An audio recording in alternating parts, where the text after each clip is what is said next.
काल आपण सुरुवात करून 12व्या ओळी जवळ येऊन थांबलेलो होतो. गणपतीचं रूपक करून 4 वेद 6 शास्त्र 18 नग पुराणे याचं विश्लेषण करून ब्रह्म जो प्रसाद आहे तो ब्रह्मनाम आहे आणि त्याच्या योगाने जीव ब्रह्म ऐक्य झाल्याशिवाय जीवाला जन्म मरणाचं दुःख त्याच्या पाठीमागं संपणार नाही. म्हणून काल जो विषय सुरुवातीला सांगितला, ओम नमो जी आद्या वेद प्रतिपाद्या जय जय सुवेद्या आत्मरूपा देवा तूच गणेशु सकल अर्थमती प्रकाशु मुनी निवृत्तीदासो अवधारी जो. त्याच्यामध्ये सांगितल्यानंतर जे ओंकार स्वरूप आहे तोच खरं ब्रह्म आहे. ते एक अक्षरी ब्रह्म प्रत्येकाच्या हृदयात आहे, जातो येतो, जो श्वास जातो त्यालाच ओंकार म्हटलेला आहे. आणि नंतर 4 वेद सांगितले, त्यातले सिद्धांत सांगितले आणि त्याच्यानंतर जो प्रसाद जो आहे गणपतीचा तो मोदक म्हणजे ब्रह्मज्ञानाने भरलेला आहे. तो जर जीवाला प्राप्त झाला तरच त्या जीवाची या जन्म मरणाच्या राहतीतून सुटका होऊ शकते. काल आपण 12 क्रमांकाच्या वेळेला येऊन थांबलो होतो. पहा की ज्या ठिकाणी केवळ दुःख बंध रहित किंवा उपाधी रहित महान ब्रह्मसुखाचा नित्य निरातिशय आनंद असून सरळ आतीन निर्मळ आणि सज्जड दुःखात्मक प्रपंच आसार असून सच्चित सुखात्मक ब्रह्म सारभूत आहे असा सारासार विचार हीच कोणी एक त्या गणपतीची लांब सोंड आहे. गणपतीच्या सोंडेचं रूपक केलं, हातातल्या मोदकाचं सांगितलं, ब्रह्मसुख प्राप्त करणारं जे ब्रह्मज्ञान आहे ते आहे. त्याच्यानंतर एक हा सत्कारवादक जणू कमलासारखा जो हात आहे तो वेद वाक्यार्थ विचारपूर्वक सिद्ध केलेला धर्मनिर्णय आहे आणि त्याच्या योगाने जीवाला महावाक्याचा उपदेश झाल्यामुळं अभय दिलेला आहे. आणि जी सोंड आहे तिच्याबद्दल ते वर्णन करतात. पहा, दुःख संबंध रहित किंवा उपाधी रहित जन्म मरणाला कारण जे दुःख आहे आणि देहाची आसक्ती हीच कारण दुःखाला आहे, किंवा उपाधी रहित, ह्या उपाधी वेगळे तुम्ही निर्विकार काहीच संसार तुम्हा नाही. आपल्याला जो परमार्थ करायचा त्या उपाधीत राहून उपाधीपासून बाजूला राहायचे. उपाधी म्हणजे शरीर हेच पहिलं उपाधी. आपण म्हणतो घरदार वगैरे, ही तर उपाधी आहे, पण ही कशाच्या संबंधाने? शरीराच्या संबंधाने. ती उपाधी रहित नंतर मग त्याच्यामुळे उपाधी रहित झाल्यानंतर काय प्राप्त होणार आहे? महान ब्रह्मसुखाचा नित्य निरातिशय आनंद असून सरळ अति निर्मळ आणि असज्जड दुःखात्मक प्रपंच आसार असून सच्चितानंदात्मक सुख ब्रह्म सारभूत आहे असा सारासार विचार करणारी जी सोंड आहे तिचं ते काम आहे. हीच कोणी एक त्या गणपतीची लांब सोंड आहे. तसाच संवाद निरनिराळ्या मतामतातील विरोध परिहारपूर्वक तत्वनिर्णयास उपकारक असा उत्तम वाद हाच कोणी एक दात असून त्यातील निपक्षपातीपणा हा त्या दाताचा पांढरा रंग दंतकांती आहे. ज्ञानदृष्टी हे त्याचे सूक्ष्म पदार्थ निरीक्षणक असे बारीक नेत्र आहे. असा हा विघ्नराज भक्ताच्या विघ्नाचा नाश करण्यास पूर्ण समर्थ देव आहे. त्याचे जे डोळे, ते डोळे काय सांगतात? जगामध्ये सूक्ष्म अवलोकन करतात. काय आहे जगामध्ये सूक्ष्म? तर सूक्ष्म एक परमात्मा आहे. अणुरेणूहुनी थोकडा म्हणजे अणुरेणूपेक्षाही सूक्ष्म असं ते, आणि त्या सूक्ष्माला डोळे ते शोधतात. ते बारीक डोळे दाखवले ते निरीक्षण करतात. या जगामध्ये कोण आहे? सगळ्या सत्ताधीश आहे. ते त्याचा निवाडा करण्यासाठी ते ज्ञान आहे. पूर्वमीमांसा आणि उत्तरमीमांसा या दोन्ही मला त्या गणपतीच्या दोन्ही कानांच्या ठिकाणी भासतात. आणि ज्ञानामृत हाच कोणी एक गंडस्थळातून निघणारा मध असून मुनिरूपी भ्रमर हे त्याचे सेवन करतात. उत्तरमीमांसा आणि पूर्वमीमांसा ही जी शास्त्र आहेत त्याच्यामध्ये ज्ञानामृत जो आहे तो गंडस्थळातून निघणारा मध म्हणजे त्या जसा कमळामधला मध आहे महत्वाचा तो मध असून मुनिरूपी भ्रमण म्हणजे आपण जे श्रवण करतो त्या श्रवणाचं आपल्याकडून काय झालं पाहिजे? मनन. त्याचं नाव मुनी आहे. ज्याने जे ऐकलेले धर्मग्रंथ संतांची वचनं आणि त्या वचनाचं मनन केलेले, असा जो मनन करणारा गृहस्थ आश्रमी जरी असला तरी तो कोण आहे?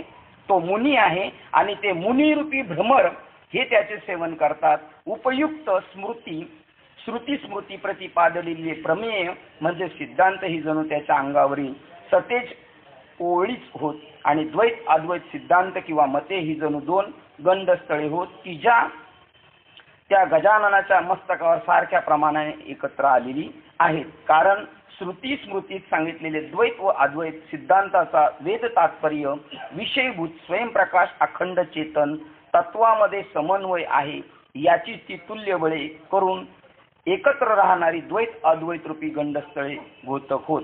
तसेच ईशवाशादी दश उपनिषदे ही जी ज्ञानरूपी मकरंदाने परिपूर्ण व तो देण्याच्या बाबतीत उदार असून तीच जणू सुगंधी फुले आहेत व ती त्या गंडस्थळातील असलेल्या मुकुटाच्या ठिकाणी चांगली शोभत आहे. देवाच्या डोक्याच्या आजूबाजूचे सगळ्या गोष्टीचं रूपकित करून सांगितलं. आणि जे गळ्यामध्ये घातलेली जी फुलं आहेत ती 10 उपनिषद आहे. 10 उपनिषद वेदाचं सार आहे. उपनिषदाचं सार आहे गीता तत्व. त्याच्यामध्ये उपनिषद फक्त ज्ञानाचाच डांगोरा पिटतात आणि वेदामध्ये इतरत्र कर्मकांड सुद्धा सांगितलेलं आहे. ओंकारातील पहिली अकार मात्रा म्हणजे जणू त्या गणपतीचे 2 पायच होत.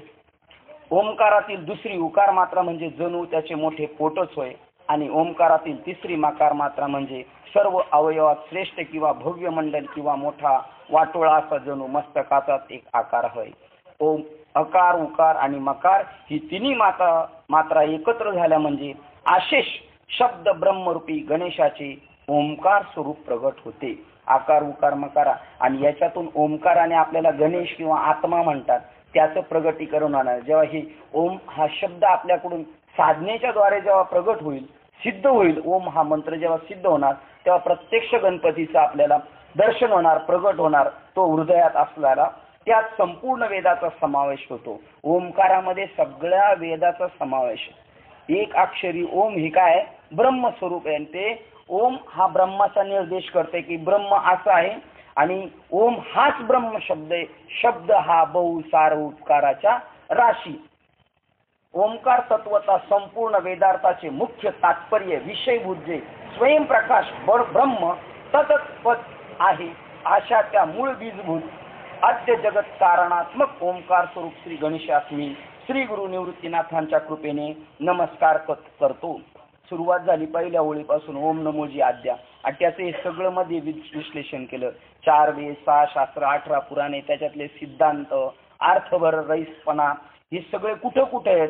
हातात मोदक येतो काय, एक हात असा करतोय देव, तो काय तर तो अनुग्रह. त्याच्यातून महावाक्याचा उपदेश म्हणजे जीवावर कृपा करतो आणि अभय देतो, तू घाबरू नकोस, तुझं जन्म मरण टळलेलं आहे. अशा प्रकारचं इथपर्यंत त्यांचं रूप केल्यानंतर आता अपूर्व अशा वाणीच्या ठिकाणी विलास करणारी चातुर्य, अर्थ व कला याची स्वामिनी आणि विश्वाला मोहित करणारी अशी जी श्री सरस्वती तिला मी नमस्कार करतो. काय केलेले सरस्वती मातेने विश्वाला काय केलेले?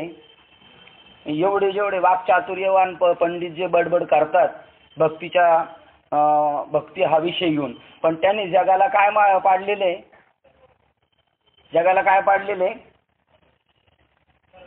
स्वामिनी आणि विश्वाला मोहित करणारी. चांगलं बाबाले चांगले बोलतात, बाबाले उत्तम बोलतात, बाबा खूप चांगले ज्ञान सांगतात. याच्यामुळे जीव काय पडलेले आहेत? मोहात पडलेले. म्हणजे मधुर वाणीच्या नका पडू भरी जाल यमपुरी भोगावायला. म्हणजे ही जी वाचा आहे ती काय करते? मोहात पाडते जीवाला. आणि वाटतं का हे बरोबर चाललंय, हे बाबा सांगतात ते बरोबर, हे का नेता सांगतोय ते बरोबर. म्हणजे ही सरस्वती माता आहे, ती भुलवणारी आहे, विश्वाला मोहित करणारी अशी जी सरस्वती तिला मी नमस्कार करतो. आता माझ्या हृदयात वास करणारे जे सद्गुरू ज्यांच्या कृपेने संसार महापुरातून मी पार पडलो आणि म्हणून अनात्म विचारावर माझी विशेष प्रीती जडलेली आहे.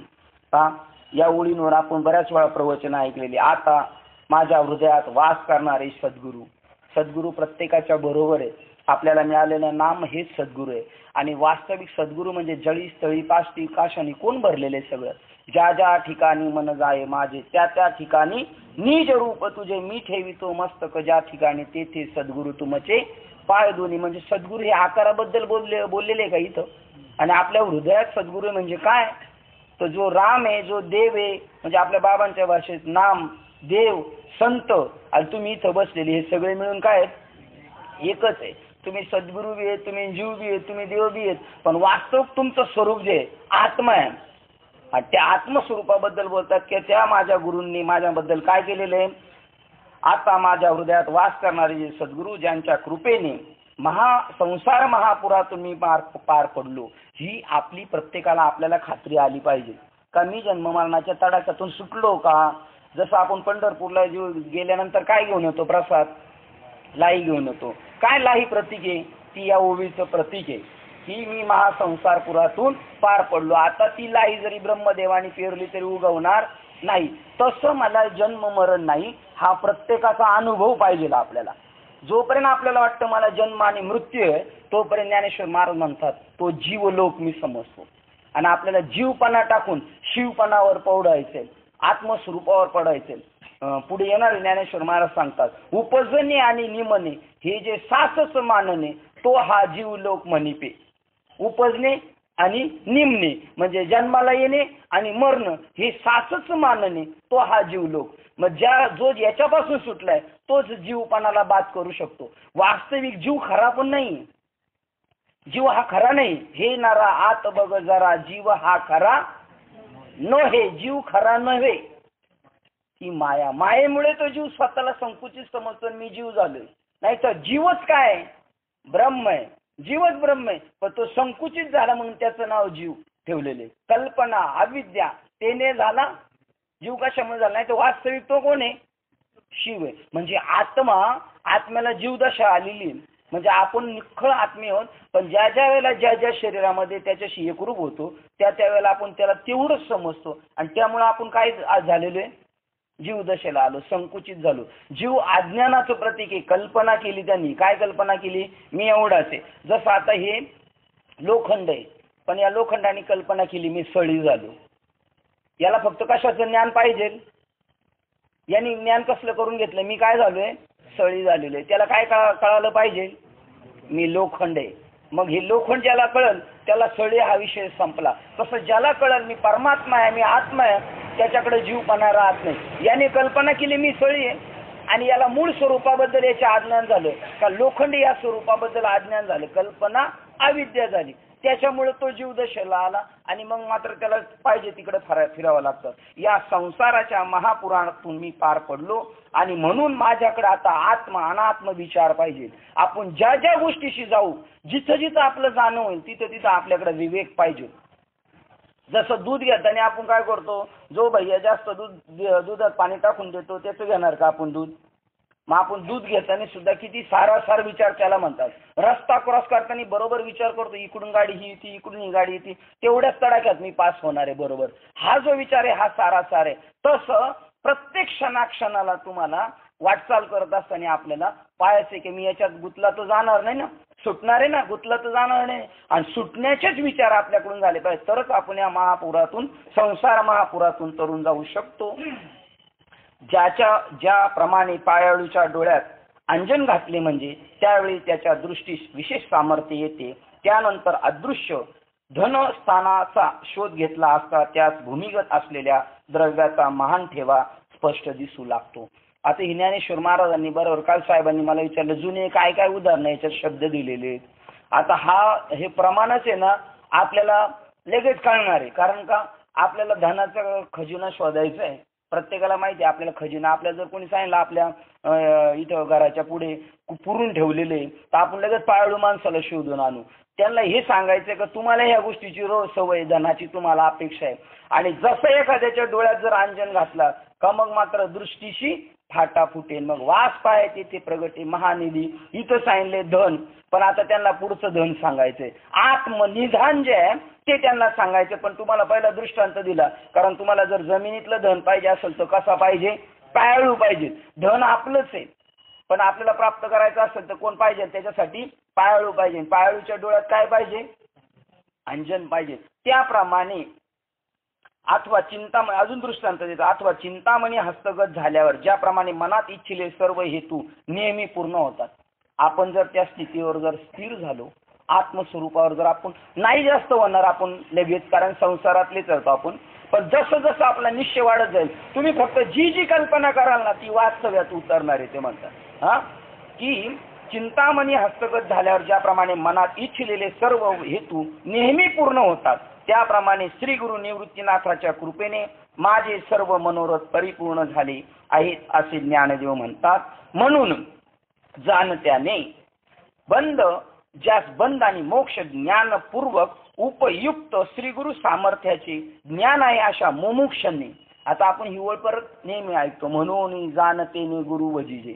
जाणता कोणला म्हटलेला इथं, जाणता कोणाला म्हटलेलं आहे? ज्याला बंध आणि मोक्षाचं ज्ञानपूर्वक उपयुक्त श्री गुरु सामर्थ्याचे ज्ञान आहे अशा मुमुक्षाला ज्याला ज्ञान झालेले आहे, जे कशाने मी बद्ध स्थितीला पोहोचणार आहे, कशाने मी मुक्त स्थितीला जाणार, मी सुटणार कशाने, गुंतणार कशाने, ही ज्याला जाण आली अशाला काय म्हटलेलं इथं? जाणता. आणि त्या जाणत्यांनी कोणाला भजायचे? गुरुला भजायचे, म्हणजे मुळाला भजायचे. गुरु हे तत्व काय आहे? हृदयात आहे. तो सद्गुरु हृदयात आहे, म्हणजे स्वरूपाशी नेहमी त्यांनी अनुसंधानावर राहायचं. ज्याला मुमुक्ष आहे त्याला उदाहरण देतात, श्री गुरूंची सेवा करावी व त्या सेवेच्या द्वारा मानव जीवनाची इति कर्तव्यता रूप असणाऱ्या कृतकृत्यतेस म्हणजे ब्रह्मस्थितीस प्राप्त व्हावी.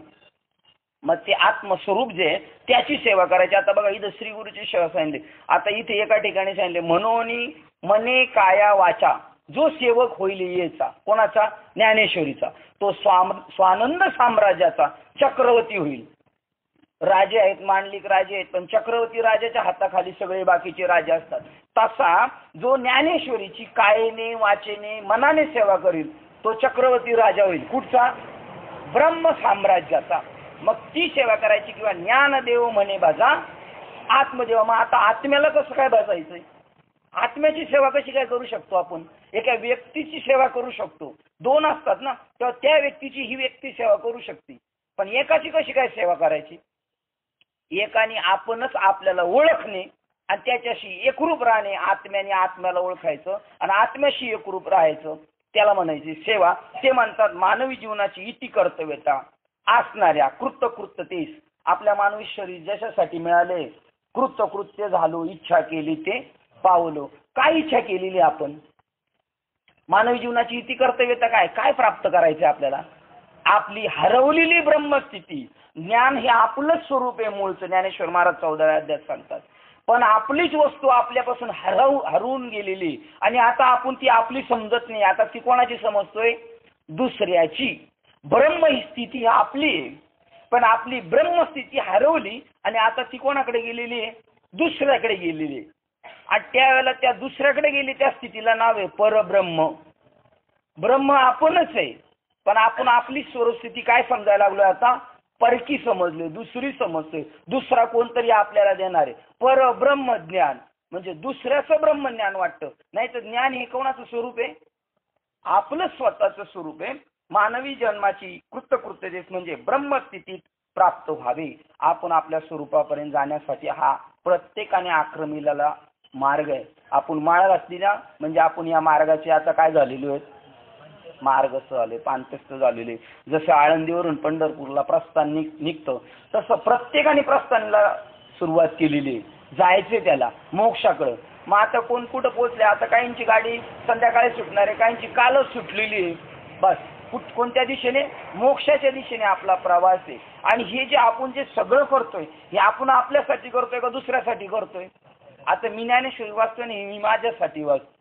मी दुसरं कोणासाठीच नाही वाचत. उलट तुमच्या निमित्ताने मी काय करणार आहे? रोज नियमाने वाचणार आहे. घरी असलो तर नियमाने वाचणार नाही, कधी कंटाळा आलो म्हणणार, काय म्हणणार. म्हणजे जो बी करतोय तो कोणासाठी करतोय? स्वतःसाठी करतोय. ती ब्रह्मस्थिती आपल्याला प्राप्त करायची आणि हा आपला हक्क आहे. तो मिळवण्यासाठी आपण केलेले हे प्रयाण आहे. असे म्हणाल तर ज्याप्रमाणे झाडाच्या बुडाशी पाणी घातले म्हणजे फांद्या व पाणी आपोआप टवटवीत होतात. कुठं भाजायचं तुम्हाला? मनोनी जाणतेने गुरु भजिजे. गुरु म्हणजे काय? हृदयात असणारं आत्मतत्व.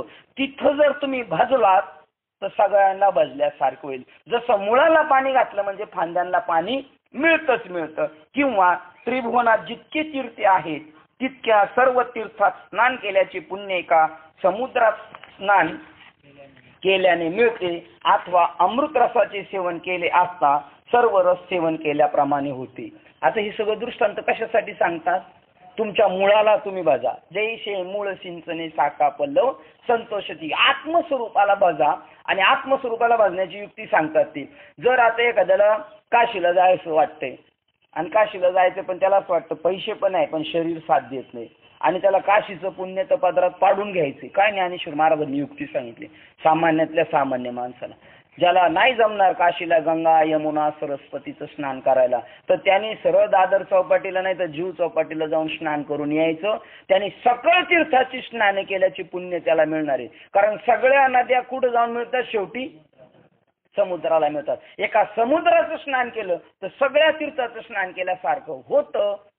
त्याप्रमाणे आत्म्याला भजल्यानंतर सर्वांना भजल्यासारखं होतं. मूळ स्वरूपाला म्हणजे आपणच आपल्या स्वरूपाला भजलं तर मग मात्र सगळ्यांना भजल्याप्रमाणे होईल. दुसरा दृष्टांत देतात, अमृताचे सेवन केले असता सर्व रस सेवन केल्याप्रमाणे होते. वरील दृष्टांताप्रमाणे इच्छिलेल्या मनाच्या आवडी पूर्ण करण्याचे सामर्थ्य एकमेव श्री गुरुच्याच ठिकाणी असल्यामुळे मी त्यांना वारंवार आदरपूर्वक वंदन करतो. त्यानंतर सखोल विचारपूर्वक अशी महाभारताची कथा ऐका की ज्या आश्चर्याची जन्मभूमीच आहे किंवा विवेकरूपी वृक्षाचा अपूर्व बगीचा आहे. ही जी ज्ञानेश्वरी आहे ना, काल साहेबांनी सांगितलं ज्ञानेश्वरी सारखा ग्रंथ नाही. आपल्याला ज्ञान आपण वाचतो म्हणून नाही म्हणत बरं का, नाही तर माकड म्हणतं आपलीच लाल, तसं आपलं नाही. ही वास्तव ज्ञानेश्वरी आपल्याला ईश्वरी ज्ञानाचा साक्षात्कार करून देणारे, जीवाच्या पुढे आरसा धरणारे आणि त्याचं स्वतःचं प्रतिबिंब त्याच्यात दाखवणारे त्याला ते सांगतात. ही जी कथा आहे ही अपूर्व आहे. कोण कोण हिच्या पाठीमागे वेडे झालेले त्याची उदाहरणं देतात. विवेकरूपी वृक्षाचा बगीचा आहे. ज्याला ज्ञानेश्वरीचं एंट्री कळाली नाही, एंट्री जसं आता आपण कीर्तनाला म्हणतो महाराजांनी अभंग प्रवेश कसा केला, तसं या ज्ञानेश्वरी जर एखाद्याला जर प्रवेश करता आला तर मग मात्र तो कधीच त्याच्यातून बाहेर पडू शकत नाही. कारण तो कशात घुसणारे? विवेकरूपी बगीचात जाणारे विवेक. तुम्हाला सांगतो हे बहुरंगी माया बहुविखुरली. आपल्याला कोणता संघ कधी आपल्याला पुन्हा रिटर्न घेऊ शकतो रिवर्स सांगता येत नाही. पण आपल्याला कोण सोडवणार आहे? विवेक जो आहे ना आपल्याकडे असणारा. काय ओढ संत तेथे चंद्र तेथे चंद्रिका आणि शंभू तेथे अंबिका आणि संत तेथे विवेका. जर आपण संतांच्या मार्गावर पावलावर पाऊल ठेवून चाललो असेल तर आपल्या क्षणाक्षणाला आपल्याला सांभाळ कोण करणार आहे? विवेक. आणि विवेकाचंच दुसरं स्वरूप आहे. विवेक म्हणजे ज्ञान आणि ज्ञान म्हणजे आत्मा. परमात्मा म्हणजे दोन वस्तूच नाही. एका ठिकाणी सांगितलं ज्ञानाचा सागर आणि एका ठिकाणी काय सांगितलंय?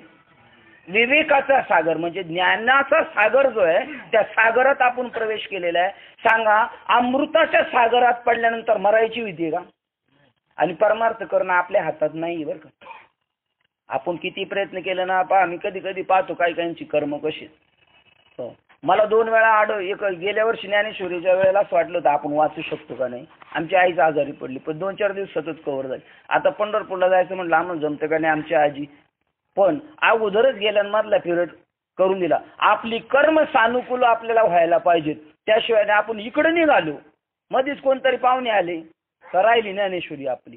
म्हणजे आपलं कर्म आपल्याला घेऊन जाणारे आपल्या हातात नाही. आपण फक्त निमित्ताचा धनी केला असे प्राणी. आणि मग आपल्या जीवनात जर हा योग आणलाय, संतांची कृपा झाली, हा जो योग आपल्या जीवनात आलाय संतांची भेट होणे किती अवघड आहे, बहु अवघड आहे.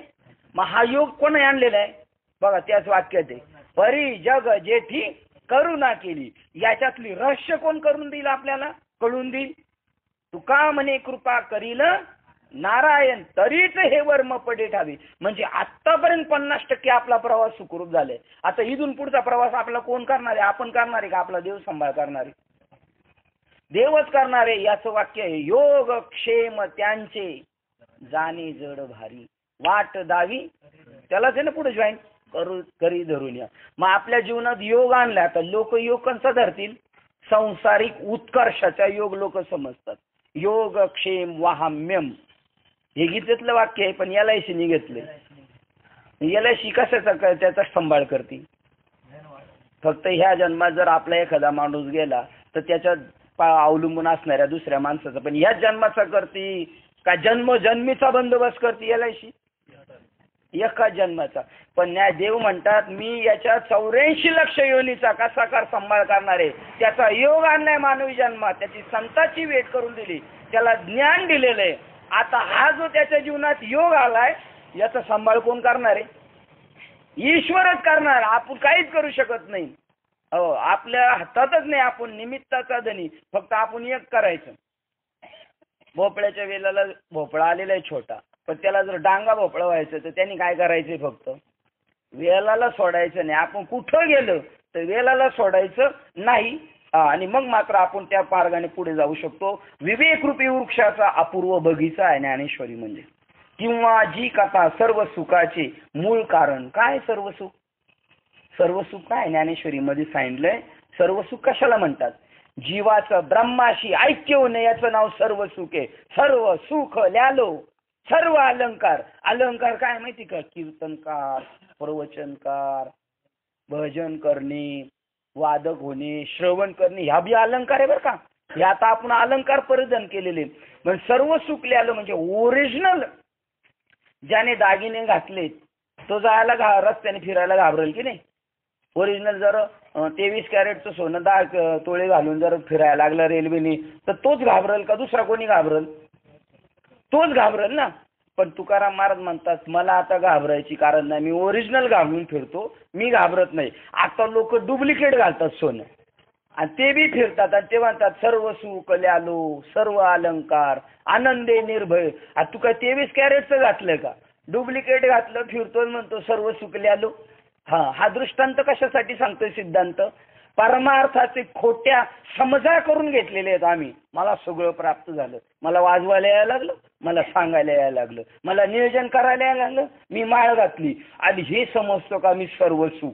पण डुप्लिकेट माल घातलेला आहे. आणि डुप्लिकेट माल घातणाऱ्याला सुद्धा काही भीती वाटायची कारण नाही. कारण गेलं तर तो काय म्हणतो? एकदा चोराचं एका म्हातारीचं पळवलं दागिने. पळवल्यानंतर कोणी पळवलं तिला माहितीच नाही. आणि चोराने पळवल्यानंतर परत चोराची तिचीच भेट झाली. म्हणजे पळवलं तर पळवू देवाला, खोटं तो होतं. तो म्हणला खोटं होतं, माझा दिवस फेल घालवला हिने, म्हातारीला निभार सोपली. मग यांची सुद्धा हीच गती होणार आहे. परमार्थात आपण नटलेलो आहे, पण नटलेलो आहे तर खऱ्या गोष्टीने नटलेले का खोट्याने नटलेले याचा मात्र विचार करायचा. ही जी कथा सर्व सुखाचे मूळ कारण. सर्व सुख म्हणजे जीवाला ब्रह्मस्वरूप प्राप्त करून देण्याचं मूळ कारण आणि सर्व सिद्धांताचा महान ठेवा आहे. याच्यात सिद्धांत, याच्यात जास्त गोष्टी नाहीत. आत्मा शांत आणि शृंगाराधिक नवरसांनी पूर्ण भरलेला असा जणू अमृत सिंधूच आहे. आता अमृत जर वाटी वाटी इथं वाटायला लागले तर किती लोक येतील? आणि आता अमृत वाटणं नाही चाललं का? अमृताचे पण हरिपाठ करणाऱ्याला सुद्धा कळालेलं नाही. नाचतोय ठेक्यावर नामामृत गोडी. कशाला अमृत म्हटलेले? नामाला अमृत म्हटलेले. आता नाम कशाला? बघा अमृत म्हटलेले ना नामाला. मग अमृताची काय कथा आहे? अमृत नायके मृत्यू कथा. अमृत पेल्यानंतर माणूस मरतो का? मग ज्याने नाम घेतले तो मरेल का? तुम्ही निश्चित मान हलू नका. तुमचा बी निश्चित असं पाहिजे का आपण मरणार नाही. आधी इथं प्रत्येकाने आपलं पेपर आपण मारणारे आहोत का? अरे आपण 101% मरत नाही. ही गीता सांगते. तुम्ही जन्माला आले ना हीच मुळात कल्पना आहे. आता हे लोखंडाच्या सळीला वाटते माझा जन्म झाला. सळीचा जन्म झाला का लोखंडाचा जन्म झालाय? सळीचा जन्म झाला कारागिराच्या हातात. तसा आई वडिलांच्या हाताखाली आपला कशाचा जन्म झालाय? देहाचा आकाराचा झालाय. पण आपण निर्विकार आहे, अव्यक्त, निराकार, नाहीजा असे आपण आहोत. आणि आपल्याला कसं व्हायचं याच्यात असून निर्गुण व्हायचे. आता आपण कशात आहे? आता आपण गुणातच आहे. काही लोक आता टीव्ही बघत असतील ते रजोगुणात आहेत. काही लोक खाणं पिणं मजा भांडणं चालू असतील ती कशात आहेत? तमोगुणात आहेत. आणि आता आपण कोणत्या गुणात आहे? हा सत्वगुण सुद्धा जेव्हा संपेल त्याला खऱ्या परमार्थाला सुरुवात आहे. आपला त्रिगुण आसार म्हणजे रजोगुण आसार, तमोगुण आसार आणि सत्वगुण तो सुद्धा आसार. त्रिगुण आसार निर्गुण. आपल्याला निर्गुण स्वरूप व्हायचंय. आपल्याला कोणताच गुण चिटकला नाही पाहिजे. हा माणूस चांगला आहे असं म्हटलं नाही पाहिजे कोणी, आणि हा माणूस वाईट आहे असं म्हणलं नाही पाहिजे. चांगला आणि वाईट सापेक्ष कल्पना आहे.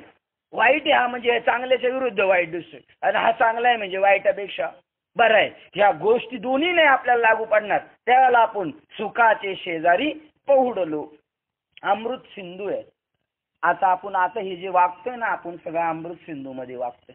आपला केव्हाच मृत्यू होणार नाही. आणि आपण काहीतरी आनंद लुटण्यासाठी हे शरीर घालून आलेलो. इथं आनंद लुटायचा आणि आपलं काम झालं का आपण या शरीराचं काम झालं ठेवून द्यायचं. ज्याप्रमाणे माणूस मरतो ही जी कल्पना आहे, जसं एखादा शर्ट फाटला की टाकून द्यायचं आणि नवीन घालण्याचं काय आहे? आनंद आहे. फाटका शर्ट फेकून द्यायचा, नवीन घालायचा, हा काय आहे? आनंद आहे. मग आता आपण जेव्हा हे शरीर ठेवणार, आपण जेव्हा एकदम जागेवर बसून राहणार बेडवरच, आणि ज्यावेळेला आपल्याला पाहुणे भेटायला येणार तेव्हा आपण रडणार का हसणार? हा बाबा, तर सगळे लोक रडतात, आपण काय करणार? आपण हसणार ना. उलट आपल्याला आनंद होणार. आता रिटायर होणार जे, आणि रिटायर होऊन 15 लाख रुपये घेऊन गावाला जाताना हसतो का रडतो माणूस? हसणार ना. आपल्या मूळच्या घराला चाललो आपण, जिथं जन्मलो होतो, जिथून आलो होतो तिथं चाललो. तसं आपण चाललो आपल्या धामाला. आम्ही जातो आमच्या गावा, आमचा राम राम घ्यावा, तुमची आमची हेच भेटी, आणि येथून या जन्म तुटी. जन्म मारणावर दगड टाकण्याचं काम याच मनुष्य जन्मात होऊ शकतो. अमृत सिंधू मध्ये आपण आहोत. आपला कधीच मृत्यू नाही, एवढं आपल्याला कळलं का आपलं जीवन सार्थक झालं. किंवा मोक्षाचे उघड उघड स्थानच आहे, इथं मोक्ष मिळतो. लोक म्हणतात मोक्ष मिळणं एवढं सोपं आहे का? मोक्ष मिळणं सोपं नाही. मग ही कशाला ज्ञानेश्वरीच्या आपल्या त्यांनी कशाला पारायण चालू आहे, आणि कशाला कीर्तन आणि प्रवचन चालू आहेत? या गीतेचा 18व्या अध्यायात सांगताना ज्ञानेश्वर महाराजांनी ओळ सांगितली. हा ग्रंथ कशासाठी निर्माण झालेला आहे? अविद्या नाशू हे स्थळ. या गीतेचं स्थळ काय? हे स्थळ काय आहे? अविद्येचा नाश करण्याचं हे स्थळ आहे. मोक्षपादान फळ, मोक्ष फळ मिळेल येणार. या दोन्ही साधन केवळ ज्ञान, अज्ञान जाण्यासाठी आणि मोक्ष मिळण्यासाठी काय साधन आहे? ज्ञान. आणि हा ज्ञानेश्वरी हा ज्ञानाचा विषय. आणि तू ज्ञानेश्वरी मात्र मोक्षाचे उघड उघड स्थानच आहे. अथवा सर्व विद्येचे आदिस्थान किंबहुना ती कथा सर्व शास्त्राचा सर्वोत्तपरी आधार आहे. सगळ्या शास्त्रांना हिचा आधार आहे. ज्यावेळेला शिकागो धर्म परिषदेमध्ये सगळे ग्रंथ ठेवले होते, आणि त्याच्या खाली कोणता ग्रंथ होता? गीता ग्रंथ. आणि ज्ञानेश्वर होते, यांना चिडवायला लागले स्वामी विवेकानंदांना, काय तुमच्या भारताचे ग्रंथ सगळ्यात खाली? आज ते म्हणले ते स्टँड आहे, ते जर काढले ते सगळे कोलमडून जातील तुमच्या वरती ठेवलेलं सगळं. त्याप्रमाणे म्हणतात सर्व शास्त्राचा सर्वोत्तपरी आधार आहे. हे सगळ्या शास्त्राला आधार आहे गीता. आणि गीता कशातून निर्माण झालेली? वेदातून निर्माण झाली. कुठेही काही प्रमाण द्यायचं असलं का मागं जावं लागतं. असं कोणाचं म्हणणं आहे इथून आमचं प्लॉट आहे तिथून तुमचं आहे असं पाहायचं असेल तर कुठं जावं लागतं? तलाठी ऑफिसमध्ये जावं लागतं. तसं धर्माचा जर एखादा पुरावा द्यायचा असेल तर वेदाकडे जावं लागतं, गीतेकडे जावं लागतं. ते याचं आधारस्थान आहे. ही कथा सर्व धर्माचे माहेर घर आहे. जेवढे चालले जगामध्ये धर्म कार्य ते कुठून चाललेलं आहे? ज्ञानेश्वरी मधून चाललंय. हो, जगामध्ये आज व्यावहारिक सगळ्या गोष्टी चालल्या त्या कुठून चाललेल्या आहेत? ज्ञानेश्वरी मधूनच चाललेले आहेत. सर्व धर्माचे माहेरघर आणि सज्जनांचा जिव्हाळा आहे ज्ञानेश्वरी म्हणजे. अथवा सरस्वतीच्या लावण्यरूपी रत्नाचा ठेवा आहे. हे कशासाठी सांगतात ज्ञानेश्वर महाराज? एवढं तुम्ही आपण जे घेतलेलं आहे विषय, त्या विषयाची आपल्याला किंमत कळवण्यासाठी हे सगळे. तसं काय त्या ग्रंथाचं काय सांगावं लागतं? फलश्रुती काय आहे? या ग्रंथाची फलश्रुती काय? या ग्रंथाला कोण कोण मान्यता आहे? तुम्ही जो सेवेला ग्रंथ घेतलेला आहे त्याची ताकद काय हे सांगायचं काम चाललेलं आहे. किंवा सरस्वतीचा लावण्य ही कथा म्हणजे व्यासांच्या महामतीत प्रवेश करून जणू सरस्वतीच कथारूपाने या त्रिजगतात प्रगट झाली आहे. म्हणून हा ग्रंथ नव्हे सर्व काव्यांचा राजा असून सर्व ग्रंथांच्या थोरवीचे ठिकाण आहे व येथूनच शृंगाराधिक नवरसांना सरळपणाचा विशेष डौल आला आहे. ज्ञानेश्वरी वाचली ना आपल्याला सगळ्या अभंगवाणीचा अर्थ समजणार आहे. मला एक अर्थ कळत नव्हता. तुका म्हणे पावटणी करू स्वर्गीची निशाणी. पावटणी कशाला म्हणतात? पायरी. बघा इथं दिले पायरी दिले. पायरी म्हणजे तिच्यावर पाय ठेवून स्वर्गाची पायरी करू आणि आम्ही आमच्या निजधामाला जाऊ. याच्यामध्ये सगळ्या गोष्टींचा अर्थ आहे तुम्हाला. पर अभंगवाणी सगळी याच्यामुळे सुटणार तुम्हाला. आणि अभंगवाणी निर्माणच कशातून झालेली? याच्यातूनच झालेली. तसेच आणखी एक गोष्ट ऐका की या कथेपासूनच शब्दरूपी लक्ष्मीस सशास्त्रीयपणा आला आहे आणि ब्रह्म ऐक्य बोधाच्या ठिकाणी सुलभता रूप कोमलता दुपटीने वाढली. याच्यामुळे कळणारे जीव ब्रह्म ऐक्याचा आनंद उपभोगणारे. आता आपल्याला तो आनंद मिळालेला आहे पण त्या आनंदाचा सुद्धा आपण काय करणार आहे? पक्वान्न करून खाणार आहे. आता दुधाचं तूप करून ठेवलं आणि आता तूप बरणीत ठेवून नुसतं त्याला शोभा आहे का? मग काही काही पक्वान्न करून त्याचे खाणारे. तसं ही जी गोष्ट आहे ब्रह्म ऐक्य ज्ञानाच्या बोधाच्या ठिकाणी सुलभता रूप कोमलता दुपटीने वाढवणारे. ज्याला बोध आहे ना त्याचं सुख घडोघडी वाढू लागे. मागच्या पेक्षा बघा आपण 5 वर्ष जी ज्ञानेश्वरी वाचली ना त्याच्यापेक्षा यावेळेला वेगळीच वाटणार आहे आपल्याला. बरं वेगळीच वाटणार आहे. पण कधी नव्हत येणारा श्रोता आहे ना त्याला जर विचारलं ना तू का नाही येत तो म्हणणार काय नाही त्याच्यात तर तेच आहे सारखं. वारा आकाश रश्शी खांब पाणी समुद्र हे सोडून दुसरं आहेच नाही. तेच आहे पण तरी ते वेगळंच वाटतं ना. दरवर्षी दिवाळीला मेनू बनवतोच तरी वेगळे वेगळेच वाटतात ना. तसंच आहे या ठिकाणी. या कथेपासून चातुर्य शहाणे झाले. आपण जे शहाणपण आता मी माझं उदाहरण सांगतो काय कळते मला मी काय शिकलेले आहे. पण हे जी मला बोलायची जी कळा प्राप्त झाली कशामुळे झालेली कथेपासून चातुर्य शहाणे झाले. म्हणजे चातुर्याला सुद्धा शहाणपण आलं आपल्याला. आपण हे कीर्तन प्रवचन कशासाठी आपल्याला करायचंय आपल्यालाच आपण सोडवणार आहे. मग आपण याच्यात प्रवेश करतो. मधले बाबा म्हणले मी पहिले कीर्तनाला गेलो तर मला कीर्तनाच्या तारखे आलं का मी म्हणायचो नको बाबा नको बाबा. तर मला मालवंजीकर गुरुजी म्हणले तारीख घ्यायची महाराज तारीख घ्यायची बरं का महाराज. आणि तारीख घेतल्यानंतर मग माणूस ग्रंथ काढतो कोणता युवाभंग काय याचा अर्थ आहे म्हणजे तो त्या विषयाशी काय होतो एकरूप होतो बांधला जातो. नाही तर परत सायरा संसारात फिरतो. अनुग्रह घेतला आणि प्रबोध घेतला तरी. आणि ज्याने अनुग्रह घेतला ज्याला अनुभव आले त्याला सांगायला जमणार का नाही जमणार. हा स्वयंपाक बनवतात हे सगळे मेनू आणि दुसऱ्या ताईने एखाद्या नवीन पोरीने विचारलं तर सांगतील का नाही. कारण हे काय त्यांच्या अनुभवच आहे ते बोलताच आलं पाहिजे. संसाराच्या पाट्याच्या पाट्या म्हणतात म्हणजे हे नाही बोलू शकत. ठीक आहे सगळ्यांना बोलता येईल का कीर्तन प्रवचन यायलाच पाहिजे सगळ्यांना. कारण तुमच्या अनुभवाचा विषय बाकीचं तर बोलता ना फक्त बोलायचंच आहे फक्त विषय बदलायचा आहे फक्त आपल्याला. चातुर्य शहाणे झाले आपलंच आपल्याला कळतं. आपण जेव्हा दुसरं शिकवायला जातो ना त्याला आपल्याला कळतं आपलं काय आहे आपण कुठपर्यंत आहे अजून आपण कोणत्या नदीच्या किनाऱ्यावरून गप्पा केवढल्या मारतो आपल्याला शहाणपणा येतो. तत्वार्थाला जास्त गोडी आली आणि या कथेपासून सुखाच्या सौभाग्यासही दृष्टी पुष्टी झाली. तत्व या कथेने चातुर्य शहाणे झाले. तत्वार्थाला जास्त गोडी आली. तत्वाच्या गोष्टी आपल्याला पटतात. एरवी आपण ह्याच गोष्टी जर बाहेर प्रवचनात बोललो तर लोकांना पटणार. ते म्हणतील येतं का रामाचं काही गोष्ट सांगत नाही कृष्णाची नाही सासू सासऱ्याची नाही जावयाची नाही. कारण आता ह्या आपल्याला रुचणार नाही. आपल्याला तत्व गोष्टीला काय होणार आहे तत्वार्थाला जास्त गोडी येणार त्याला अजून आपल्याला त्याची गोडी होणार. आणि कथेपासून सुखाच्या सौभाग्यास पुष्टी आली. सुख आहे पण सुखाला सुद्धा किती भाग्य झालं 100 पट्टीने सुखाचं भाग्य वाढलं. माधुर्याला माधुर्यपणा आला. शृंगाराला सुरेखपणा व योग्य वस्तूस श्रेष्ठपणा येऊन त्या सर्व उत्तम रीतीने शोभू लागल्या. या कथेपासूनच कलांना कौशल्य प्राप्त झाले व पुण्याचे लोकोत्तर वैभव वाढले.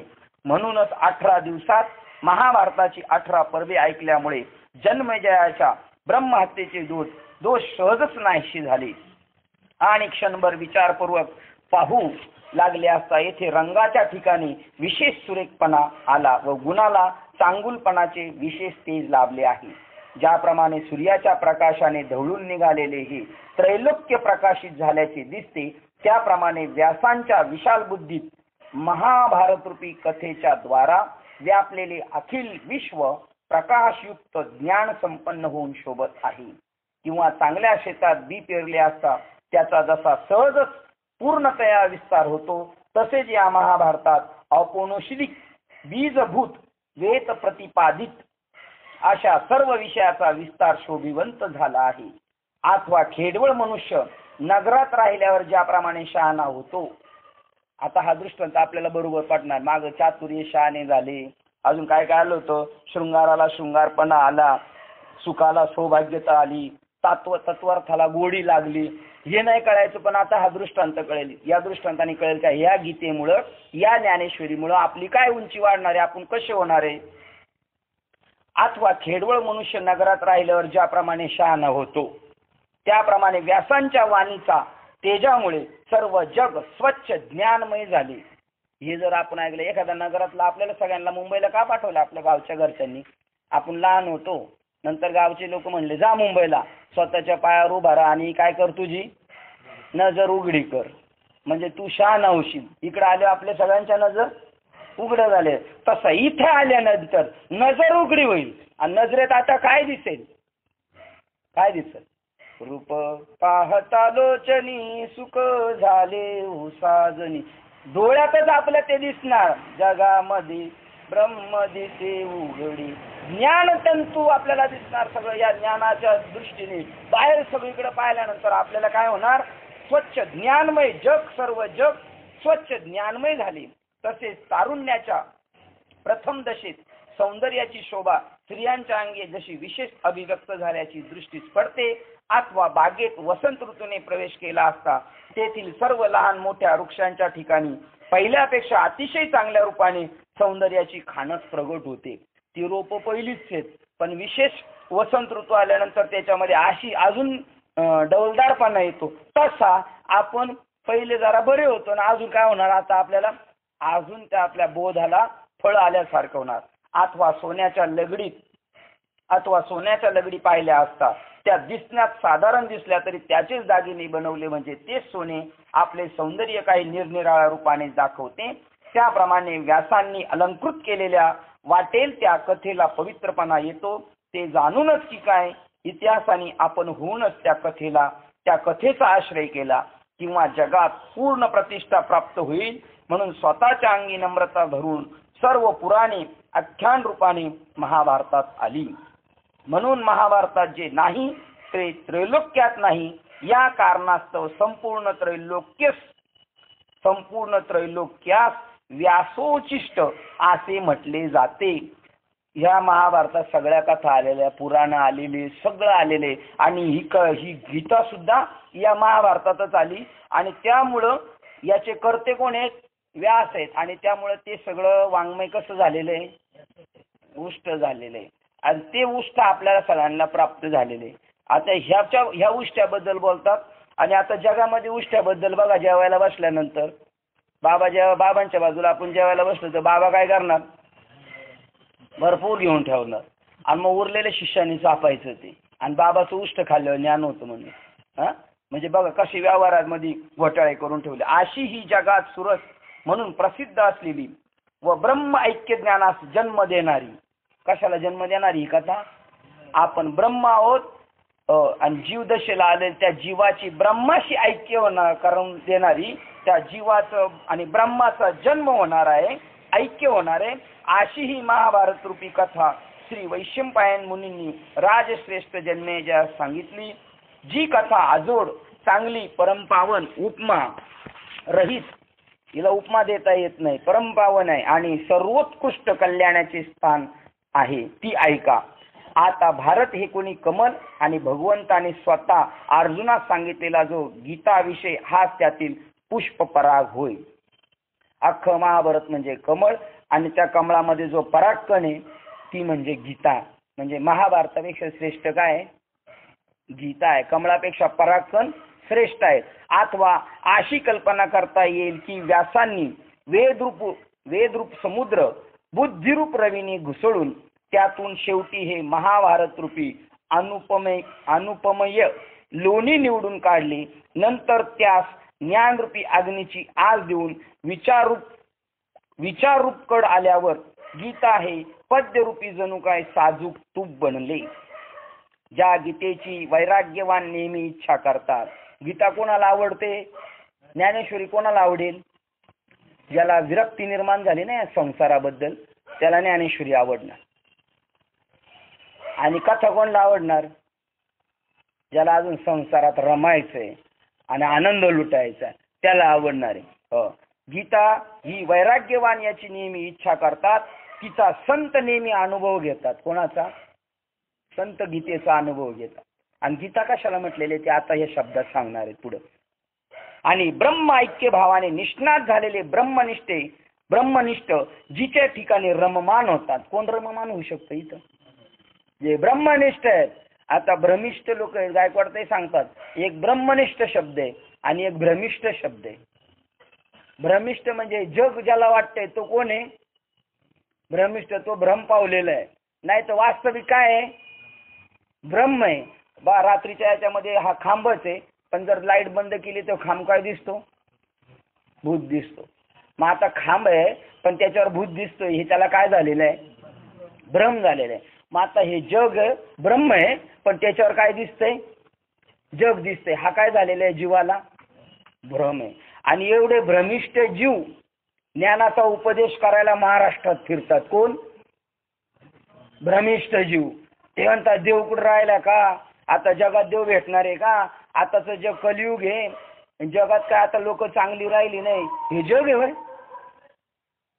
अरे आज देव, मग एवढे दिवस तुम्ही पोथ्या पुराण वाचली, पंढरपूर आळंदीच्या वाऱ्या केल्या, आणि जर तुम्हाला ईश्वराचं दर्शन नाही झालं तर 101% तुम्ही एवढे करून नरकातच जाणार. यमाचा पाहुणा. हे पाहुणे कोणाचे होणार? एवढं करून पंढरपूर आळंदी करून. तुम्हाला सांगतो, पंढरपूर आळंदीला जायचं ना, स्वकष्टाच्या कमाईवर जायचं. लोकांकडून तिकिटी काढून आणि पैसे करून नाही यायची, त्यांनी काळा बाजार करायचा. आता तुम्हाला पंढरपूरला न्यायचं आणि त्याचं तुमचे जे पुण्य आहे ते त्यांना जाणार, आणि त्यांचा काळा बाजार कोणाच्या माथ्यावर? हा? आणि स्वकष्टात स्वतःच्या भाकरी घेऊन जायच्या, स्वतःचं काही शिदोरी घेऊन जायची. जे अन्नदान देणार आहे त्यांच्या गळ्यात माळा आहेत का बघा पहिले. हा? त्यांना म्हणलं आपण बाबा या वेळेला 10,000 रुपयाची अन्नदानाची पावती नका फाडू, आमच्या पदरची 10 रुपयाची माळ देतो तुम्हाला घालायला, घालता का तुम्ही? ते म्हणतात ते नका लक्षण आम्हाला सांगू. हा? मग हे जी लोक आहेत, जी काही सात्विक आहेत का? यांचे काळ्या बाजार ढवळे करण्यासाठी यांची चाललेले उपक्रम, आणि त्याच्यात जर आपण ते खाल्लं तर आपल्याला काय लय चांगलं सुचणार आहे? तसं तर कोणी कोणाच्या घरी जेवायला बी जाऊ नये मी म्हणतो. चाणक्य नीती सांगते कोणाच्या कॉटवर सुद्धा जाऊन बसू नका, कोणाच्या घरी जाऊ नका. ब्राह्मण काका म्हणले कोणाच्या घरी जाऊ नका, नको त्या उचापाच्या तुमच्या पाठीमागे लागतील. हा? जे वैराग्यवान, हे जगापासून विरक्ती निर्माण झाली पाहिजे जीवाला. ज्याला संसाराची जो परमार्थिक आहे ना, त्याच्या मुखावर संसाराची चर्चा नसल्या पाहिजे. आपण एकमेकाला भेटल्यानंतर काय झालं पाहिजे? हरी बोला देता, हरी बोला घेता, उठता बैसता हरी बोला. जे बी काही करतानी भांडता कांडता हरी बोला. कसं काय बोलायचं भांडता कांडता? म्हणजे इकडून एक ठोसा मारला रामकृष्ण हरी म्हणायचं, तिकडून एक मारलं का रामकृष्ण हरी म्हणायचं का? तुम्ही नित्य त्या विषयाशी एकरूप राहा, आणि तुमच्या वाट्याला कर्म आले ना ते करा. तुमचं कर्म चांगलंच असेल कोणी सांगू शकत नाही. तुमचं कर्म चांगलंच असेल असं सांगता येत नाही. तुम्ही आता त्या कर्माची वाट लावण्यासाठी हे शरीर मिळवलेले आहे. आणि म्हणून या जगामध्ये पाहुणेपणाने राहा, आपलेपणाने राहू नका. आपलेपणाने राहिलं तर दुःख आहे, आणि पाहुणा म्हणून राहिलं तर मग मात्र आनंद आहे. आणि जो पाहुणा आहे ना असं समजतो तो या गीतेचा अधिकार आहे, तो त्याला वैराग्य निर्माण झालेले. वैराग्यवान नेहमी हिची इच्छा करतात, तिचा संत नेहमी अनुभव घेतात. सोहम हा शब्द आहे ना, अहम ब्रह्मास्मी तत्वमसी, हीच खरी गीता आहे. पण ती नीट कळत नाही आपल्याला ना, म्हणून वेगवेगळ्या ट्रॅकनी इथं सांगितलेली आहे. अर्जुनाला फक्त स्वरूप स्थिती प्राप्त करून दिली, त्याला ध्यानाला बसवलं, त्याची स्थिती करून घेतली, आणि मग लढायला पाठवलं, आणि त्याला पहिला सगळं चित्र दाखवलं. हे बघ हे सगळे मेलेले, तू काळजी करू नको, लढाई कर. आता आपल्याला बी सगळं कळतं, पण परत आपण संशयाच्या खाणीत पडतोच. अर्जुन पडला नव्हता. अर्जुनाला अख्खं ज्ञान प्राप्त करून दिलं, विश्वरूप दर्शन झालं, लढायला पाठवलं, तरी त्याला कळकळ लागली. अभिमन्यू मेल्यावर म्हणलं आज बघतोच यांचा निपातच करतो. एक तर आज जयद्रथ राहील, नाही तर अर्जुन राहील. देव म्हणला शहाणपणा काय करायची गरज होती तुला सांगितलं ना 11व्या अध्यायात दाखवलं तो मेलेला आहे. पण एवढे करून अर्जुनाला परत काय झाला बरं? मग आता अर्जुनाच्या लेवलने बघा आपली तपश्चर्या काय आहे. आणि ब्रह्म ऐक्य भावाने निष्णात झालेले ब्रह्मनिष्ठ जे आहेत त्या या ठिकाणी रममान होतात. इथं आपण रमलो पाहिजे, संसारात नाही रमलं पाहिजे. संसार आपण संसारात पाहिजे, आणि आपल्या अंतःकरणात काय पाहिजे? आपल्या चित्तात काय पाहिजे? चित्तात देव पाहिजे. आणि देव कुठं पाहिजे? देह संसारात पाहिजे. देह संसारात राहिला पाहिजे. आणि चित्त कुठं पाहिजे? परमात्मा. चित्ती तुझे पाय डोळा, रूपाचे ध्यान, अखंडित नाम तुमचे मुखी वर्णावे गुण. किंवा बघा ते भावगीते, भावगीत आठवतं का तुम्हाला? तुझे रूप चित्ती राहो, मुखी तुझे नाम, देह प्रपंचाचा दास. देह कोणाचा दास आहे? देह प्रपंच त्याला सुखे करू काम तुझे रूप चित्ती राहो. चित्तात डोळ्यात देवाचं रूप आहे.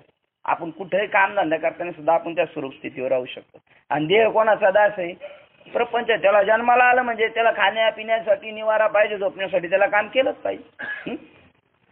ब्रह्मनिष्ठ या ठिकाणी रममाण होतात. जी कथा भक्तांनी ऐकण्याला योग्य आणि त्रैलोक्यात परमपूज्य असून जी भीष्म पर्वात सांगितलेली आहे. त्रैलोक्यात परमपूज्य ठिकाणी ही कथा आहे आणि ही ऐकली तर तुम्ही सुद्धा तो देवा परमपूज्य जगी ज्याच्या गळ्यात माळ आहे, ज्याचं नामस्मरण चालू आहे, ज्याची आषाढी पंढरीची वारी चालू आहे, तो देवा परमपूज्य. जसा म्हणतो आपण हरिभक्त परमपूज्य, आम्हाला हे परमपूज्य स्थानी आहेत, तसा तो देवाला परमपूज्य स्थानी होण्यासाठी किती खटपट करायला पाहिजे त्याला, किती पळापळी करायला. देवानी आपल्याला म्हटलं पाहिजे हा मला पूज्य स्थानी म्हणलं, आपल्याला किती पळापळी करायला पाहिजे. आणि लोका जिला भगवद्गीता असे म्हणतात ती ब्रह्म व शंकर हे जिची स्तुती करतात व सनकादिक अति आदराने जिचे सेवन करतात. कोण आहे जिचे श्रोते? सनकादिक ऋषी याचं ऐकतात, नेहमी सेवन करतात. आणि स्तुती कोण करताय? भगवान शंकर आणि ब्रह्मदेव हिचं स्तुती करतात. ज्याप्रमाणे शरद ऋतूतील पौर्णिमेच्या चांदण्याचे अति सूक्ष्म अमृतकण चकोर पक्षाची पिल्ले हळुवार मनाने कुशलतेने प्राशन करतात. आता या ग्रंथाची महती सांगितली, कोण कोणीला मांडतात, कोण कोणीचं सेवन करतात. पण आता ती ऐकायची कशी? तिकडे चालले ज्ञानेश्वर महाराज. ते म्हणतात जसं शरद ऋतूच्या पौर्णिमेच्या चांदण्याचे अति सूक्ष्म अमृतकण चकोर पक्षी जसा सेवन करतो, त्याप्रमाणे श्रोत्यांनी चित्तास मल विक्षेप रहित, विक्षेप निर्माण होतो, प्रसंग काही घडला जातो आपल्या तो विक्षेप. आणि मल हे शरीर आहे ना, हा मल आहे, याच्याशी आपलं तादात्म्य पावलेलं आहे. आणि त्या स्वरूप स्थितीला जे बी कर्म विक्षेप निर्माण करतो, या दोन्ही बाजूला ठेवून श्रोत्याने ती कथा ऐकवायची. मल विक्षेप म्हणजे कंटाळा येतो. तुम्हाला सांगतो, आपण जर याच्याशी एकरूप झालो ना तर उठ्ठाने कळलं आपल्याला, मांडीला कळ लागली का काय, पण तोपर्यंत कळणार, कारण आपलं चित्त कुठं असणार आहे? इथं. मल विक्षेप रहित, पाप व चंचलपणा रहित करून अति कुशाग्र बुद्धीने या भगवद्गीतेचा अनुभव घ्यावा. ऐकावी नाही सांगितलं, काय करायचंय? अनुभव घ्यायचा. इथे सांगणार ते ब्रह्म मी आहे, ते ब्रह्म तू आहे, तर आपल्याला बी त्याचा काय आला पाहिजे? अनुभव आला पाहिजे. कारण गीतेतील परमतत्व शब्दातीत असल्यामुळे हे शब्दाच्या पलीकडचे, शब्दाने सुद्धा यथार्थ कळणार नाही. तर आपण जेव्हा प्रत्यक्ष ते करू ना त्याच वेळेला त्याच्या अनुभूती. शब्द फक्त सांगण्याचं काम करणार आहे, असं आहे तसं आहे तसं आहे, पण मात्र आपल्याला तिथं जाऊन यायचंय. गीतेतील परमतत्व शब्दातीत असल्यामुळे समजण्यास कठीण आहे. म्हणून लोक म्हणतात ज्ञानेश्वरी अवघड आहे, कारण शब्दाने कळणार नाही. आणि आपल्याला काय दिलेले? अनुभवाची शिदोरी दिलेली. नामाने आपल्याला काय दिलेले? अनुभव दिले. थोडाच आहे आपला अनुभव, पण त्याने युक्ती सापडलेली. कसं जाऊन यायचं तिथं, कसं यायचं. उदाहरणार्थ सांगतो, गुंजाळ बाबा सांगतात, भुंगे 2-3 जातीचे भुंगे, 3 जातीचे भुंगे असतात. तसे श्रोते सुद्धा. आता हे भुंगे म्हणजे कोण सांगायचे मला? श्रोते. मग तुम्ही सिद्धांत लक्षात ठेवायचं, दृष्टांताच्या मागे जायचं नाही. 3 प्रकारचे भुंगे. एक भुंगा लाकडाच्या तुळया सुद्धा भेदन करतो आणि पोकळ करतो. किती कठीण आहे लाकडाचं त्या तुळया, पण त्याचं भेदन करतो कोण? भुंगा. आणि एक भुंगा मकरंद सेवन करतो. आणि तिसरा क्वालिटीचा भुंगा काय करतो? घाणेरड्या वस्तीमध्ये जी घाण जमा झालेली आहे ना, गावाकडे गुखडी म्हणतात, त्याच्या गोट्या गोट्या करून ढकलीत राहतो. पुढं पुढं पुढं माल घेऊन जायचा. हे 3 प्रकारचे भुंगे. पण ब्रह्मरस सेवन करणारे जे भुंगे, म्हणजे पराक्रम सेवन करणारे भुंगे चालले होते, ते म्हणले हे तर आपले भाऊ पण दिसतात, हे माळकरी, हे वारी बी करतात, आपल्यासारखाच प्रवास आहे यांचा, सगळा व्रत कैवल्य करतात, यांना आपण घेऊन जाऊ आपल्या बरोबर मकरंद सेवन करायला. पण त्यांना ज्ञानेश्वर महाराज पुढे सांगणार का त्यांना परक्याच गावात नवीन ठिकाणी गेल्यासारखं, शेजारच्या गावात गेले एखादा माणूस कसा लाजतो बुजतो तसं त्यांना होतं. मग मात्र त्या भुंग्यांनी सांगितलं चला आमच्या बरोबर, तुम्हाला घेऊन जातो मकरंद सेवन करायला. म्हणजे गोट्या लोटणाऱ्या भुंग्यांना घेऊन गेले, पण तरी सुद्धा त्यांचा काय, त्यांच्यावर भावबांधावर काय नाही, विश्वास नाही. नुसतं म्हणायचं संतांचे पायी विश्वास, पण बिलकुल विश्वास. हे मी तर म्हणतो हा अभंग म्हणणाऱ्याच माणसाचा पहिला विश्वास नाही. कारण ज्याचा विश्वास आहे त्याला म्हणावं लागत नाही. असं म्हणावं लागत नाही गोरडे बाबांनो माझा लय विश्वास आहे. हे म्हणणं म्हणजे काय माहिती का, अविश्वासाचं प्रतीक आहे. मग तुम्ही म्हणाल अभंग म्हणावं का नाही? पण आपण जर त्या स्वरस्तुतीशी एकरूप असेल तर न म्हणता सुद्धा खरं सांगतो ग्रंथ लावायचा आग्रह गोरडे बाबा साहेब का नाही ते यावर्षी म्हणलं होतं बास होतं. बरीच लोक म्हणली काय म्हणले लावा, काय म्हणले बास झालं, 3 वर्ष झाले बास झाले, 5 वर्ष. पण गोरडे बाबा म्हणले महाराज रोज संध्याकाळी 7च्या पुढं आपण एकमेकाला पैसे खर्च करून फोन करायचा. कुठे आहे मग भेटा इथं, भेटा तिथं, मग हवे व वाऱ्या वावदानाच उभं राहण्यापेक्षा इथं रुबाबात जाऊन बसून येऊ ना गीतं ऐकून सत्संग होईल. मला सांगायचं होतं त्या भुंग्यांना ते घेऊन गेले पण अविश्वास. हे म्हणले तिकडे जाऊन उपासमार होईल म्हणून थोड्या बगलत 2-4 गोट्या घेऊन जाऊ. ते घेऊन गेले तिथं. त्यांनी सांगितलं मकरंद कसं सेवन करायचा, नाक कसं त्या कमळाच्या याच्यामध्ये खोसायचं आणि कसं ते ओढायचं नाकानी. यांना ते कळानीच, कारण त्याचं त्यांना काय अनुभव नाही, ज्ञान नाही, सांगू न कळत नाही. कारण तो विषय शब्दात जर ज्यांनी सेवन केलं त्याला सांगावं लागेल का नाही. आणि याप्रमाणे त्यांनी त्यांचं ऐकलं नाही. मात्र हे मात्र पुष्ट झाले. तुम्हाला सांगतो अजून हरिपाठात उदाहरण दिलं, जो मकरंद सेवन करणारा भुंगा आहे ना त्याला संसाराची व्यथा जाणीव होत नाही. संसार म्हणजे गाडगी मडकी नाही, या देहाचा संसार त्याला आठवत नाही. हरिपाठी गेले ते निवांतची ठेले. आणि कोण गुंतले, भ्रमर गुंतले. कुठं ते भ्रमर भुंगे भेदन करणारे तुळ्या. पण रात्रीचा ती सूर्य विकासाने कमल होती, ती विकास पावली, हे सेवन करत राहिले आणि ती कमलांनी सूर्यास्त झाल्याबरोबर मिटून घेतलं. आता ह्या भुंग्याची एवढी ताकद आहे ते भेदून बाहेर येऊ शकतं. पण ते काय झालं, हरिपाठी गेले ते काही उद्या प्रपंचाचं, उद्या काय उलटं पालतं, उद्या शरीराला काय, उद्या काय, उद्या निवांतची ठेले. जशाय भ्रमर गुंतले सुमन कविके. त्या परमार्थामध्ये ते मदोन्मत्त होऊन गेल्यानंतर सकाळी हत्ती आला सरोवरात, नासधूस केली, कमळाची पानं इकडे तिकडे फेकून दिली आणि जातानी पाय तुडून तो भुंगा मरून गेला. पण ते कमल कलिका त्यांनी चिरली नाही. काय ओळ याच्यामध्ये, भलतेची काष्ट भ्रमरभेदी. पण खरी कलिके माझी सापडी कोवळ्या. त्या कोवळ्या कलिकेत सापडतो आणि गुंतून जातो, मरून जातो देहाचं, पण तो त्याला सोडत नाही. अशी आपण या ग्रंथाची, आपण आरंभलेल्या मार्गाची कास धरलेली पाहिजे, त्याच्याशी एकनिष्ठ राहिलं पाहिजे.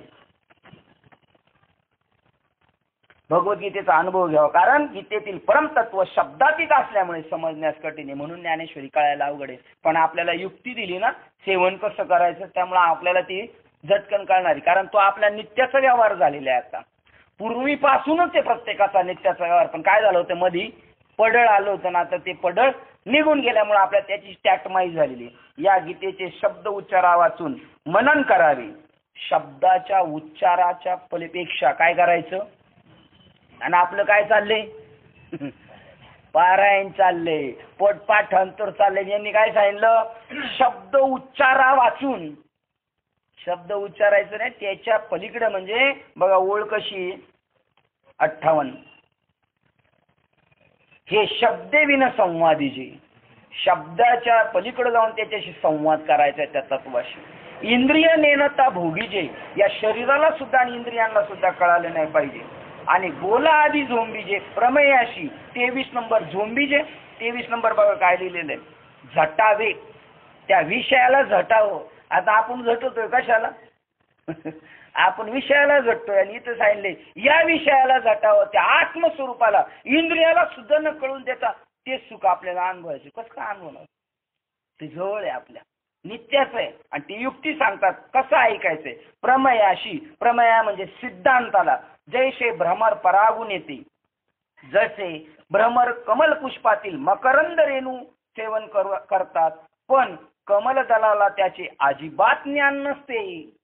आणि यालाच प्रमाणे तुकाराम महाराजांचं, कुमोदिनी काय जाणे परिमळ भ्रमर काय सेवित असे. कुमोदिनी काय जाणे. कमळाच्या पाकळीला कळतच नाही भ्रमर काय सेवन करतो आणि कसं सेवन करतो, कळतच नाही. प्रबोध देताना अवस्था व्हावी लागते माणसाची, म्हणजे अवस्था. पण बाबा मला म्हटले एक दिवशी, काय वेळेला आपल्याला कळतच नाही याची अवस्था कशी, सूक्ष्म काय अवस्था असतात. एवढ्या मारणाऱ्याच्या अवस्था लगेच कळतात, रडणाऱ्याच्या कळतात, पण काहींची सूक्ष्म अवस्था आहे ती कळत नाही. मग ती कशावरून कळायची? त्याची ओढ काय आहे त्या परमार्थाविषयी, किती आता आदराने आर्ततेने त्याच्या पाठीमागं पळतो, हीच त्याची अवस्था आहे. हे उड्या मारणारे, गळ्या पडणारे, रडणारे, उद्या परत भांडणं करायला बी परत उभेच येते. यांची अवस्था झाली, पण ती काही काळापुरती झाली. ही आंतरिक अवस्था झाली पाहिजे. ही तर सांगतात की शब्दाच्या वितरित सेवन करायचे. भ्रमर त्या कमळातले पराकण सेवन करतो, पण कमळाला कळत नाही. पण कमलदानाला अजिबात त्याचे ज्ञान नसते. तशीच या ग्रंथ श्रवणाची पद्धती समन्वयपूर्वक शब्द परिचय, अर्थ परिचयाद्वारा, शब्दाच्या परिचयाने कशाचा परिचय झाला पाहिजे? अर्थाचा परिचय झाला पाहिजे. अर्थाचा तर परिचय नाही, नुसता तडाखा उठवलेला आहे. कशाचा? हा, शब्द ज्ञानाचा नुसता तडाखा चालू आहे, पण अर्थाचा त्याचा अर्थ परिचयाद्वारा साक्षात्कारात्मक अर्थरूपता संपादन करावयाची. त्याचा साक्षात्कार आपला झाला पाहिजे. तो शब्द ऐकल्यानंतर त्याचा अर्थ कळाला पाहिजे. घाणेरड्या शिवीचा लगेच अर्थ करतो बघा साक्षात्कार. एखाद्याला आपल्याला आई माई व शिवी देऊ द्या बरं, लगेच मला साक्षात्कार झालेला तुम्हाला कळल. मला जर इथं धडाधड 2-4 शिव्या दिल्या आई माई व, आणि मी जर उठलो का मला साक्षात्कार झालेला तुम्हाला कळल का नाही लगेच? कारण मला त्या शब्दाचं काय कळालेलं आहे? अर्थ कळालेलं आहे, आणि मला लगेच साक्षात्कार झाला. धरा याचं गचुंड. तसा या शब्दांचा अर्थ कळायला पाहिजे. अर्थ आहे जीव ब्रह्मस्वरूप आहे, आणि त्याने ती स्थितीवर लगेच पहुडला पाहिजे, त्याचा चार्ज घेतला पाहिजे. आणि आता आपण आत्म्याचा चार्ज घेतलेला आहे का देहाचा चार्ज घेतलेला आहे? तुम्हाला चार्ज घ्यावा लागतो. आणि तुम्ही ते जमा करता बॅग, त्याला काय म्हणतात? मेमो जमा केला. आता ब्रह्मस्वरूपाचा मेमो घेतला पाहिजे का नाही आपण? त्या स्वरूपावर स्थिर झालो पाहिजे. साक्षात्कारात्मक अर्थरूपता संपादन करावायचे आहे. किंवा चंद्रप्रकाश प्रगट होण्याबरोबर चंद्रविकासनी कमली उमलून आपली जागा न सोडता, ज्याप्रमाणे चंद्राला प्रीतीने आलिंगन देण्याचे प्रेम सौख्य तिचे तीच जाणते. रोज काय बाबाच्या घरी काय जायची गरज नसते. तुम्हाला सांग, माझा अनुभव सांगतो. काय उदाहरण दिल बघा. चंद्रविकासनी कमले ती चंद्राला रोज भेटून येतात, पण जागेवर राहून. चंद्र उमलला, चंद्र प्रगट झाला का ही लगेच उमलतात, आणि यांची चंद्राची भेट होती. जागा न सोडता प्रीतीने आलिंगन देण्याचे प्रेम सौख्य तिचे तीच जाणते. हे तिसऱ्याला कळेल का? आता कधी नाही दिसत बाबाच्या घरी, कधी नाही दिसत, तो जागा नाही सोडीत, पण तो तिथे तू रोज गरकंड घालतो तरी स्वरूपस्थिती जवळ नाही. अशा शमदमाधिक साधन संपत्तीने युक्त होऊन, शमदन साधन आहे ना, प्रबोधाचं नाम आहे शमदम साधन. साधन संपत्तीने युक्त होऊन जो शुद्ध व स्थिर झालं पाहिजे. आपण चंचल नाही पाहिजे. आपलं घडीभर हे तर घडीभर ते असं नाही पाहिजे. माणूस स्थिर झाला पाहिजे. स्थिर झालेला अंतकरणाने संपन्न असेल. अंतकरण सागरासारखं विशाल झालं पाहिजे आपल्या जीवनात.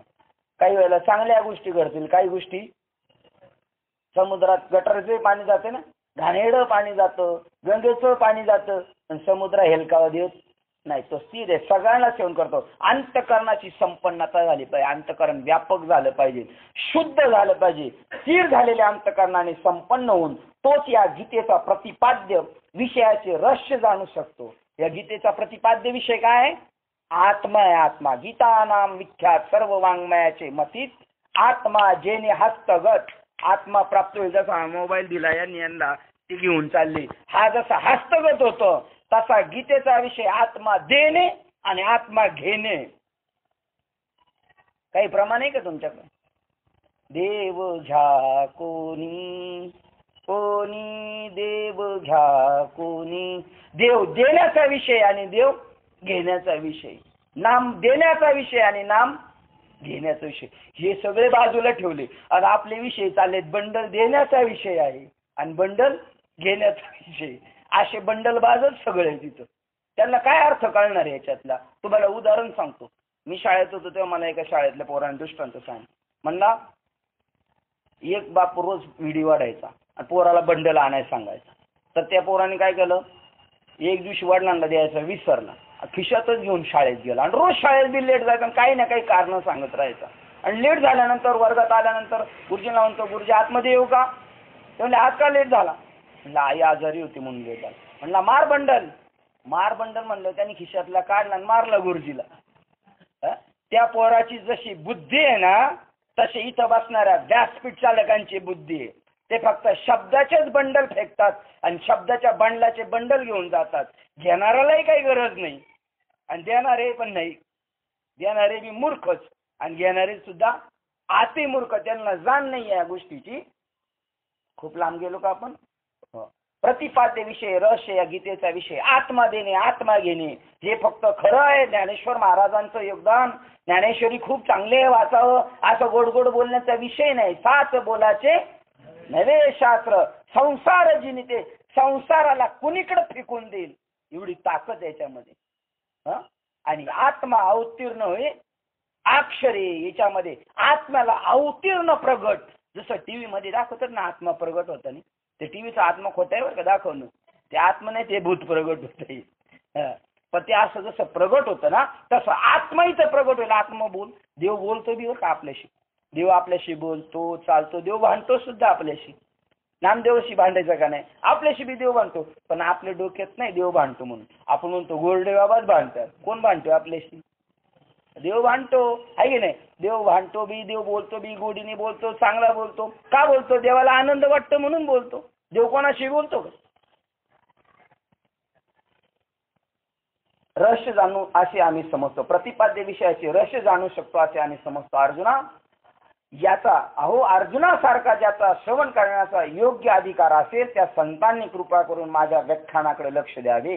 ज्ञानेश्वर महाराज अर्जुनावर कशी स्थिती आलेली. आता हे काय झालं, यांना मारावं तर पाप लागेल आणि लढाईतून पळून गेलो तरी पाप लागेल, कारण क्षत्रिय धर्माचा अव्यय केला हे पाप लागेल. कारण काय प्रमाणे महाराज, आणि स्वधर्म जो सांडील तया ते काळू दंडील आणि चोरू म्हणून हरील सर्व स्वतःचे. स्वधर्माची प्रार्थना केली ना आपण तरी पाप आहे आपल्याला. आपल्या घरी जर संध्याकाळच्या वेळेला कोण अचानक पाहुणा आला झोपायच्या टायमाला जेवण्यासाठी, तर आपण काय करायचं? त्याला जेवण करायलाच पाहिजे. आणि त्या स्वधर्माची जर आपण प्रार्थना केली तरी सुद्धा आपल्याला पाप आहे. तसं अर्जुनाची स्थिती नाही, यांना मारावं तरी पाप. आता अशा पेच प्रसंगात येते म्हणलं, तो म्हणलं डॉक्टर काय औषध दिल ते आता मुकाट्यानी घ्यायचं म्हणलं, तो बारकाईनेच ऐकायला लागला काय आता इलाज आहे त्याच्यावर. तसा जो ऐकणार आहे त्याने इकडे लक्ष द्यावे.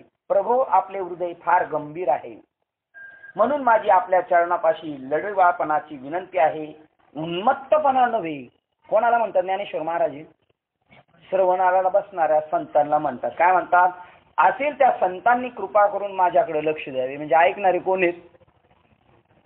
संत. संताला संतच दिसतील, माणसाला आणि बैलाला बैल दिसतील. आता मी इथून ऐकलेले काय लोक म्हणते बैल हो तुम्हाला काही कळणार आहे, म्हणजे जे आता असतं ते बाहेर आहे ना अंतरीचे झाले.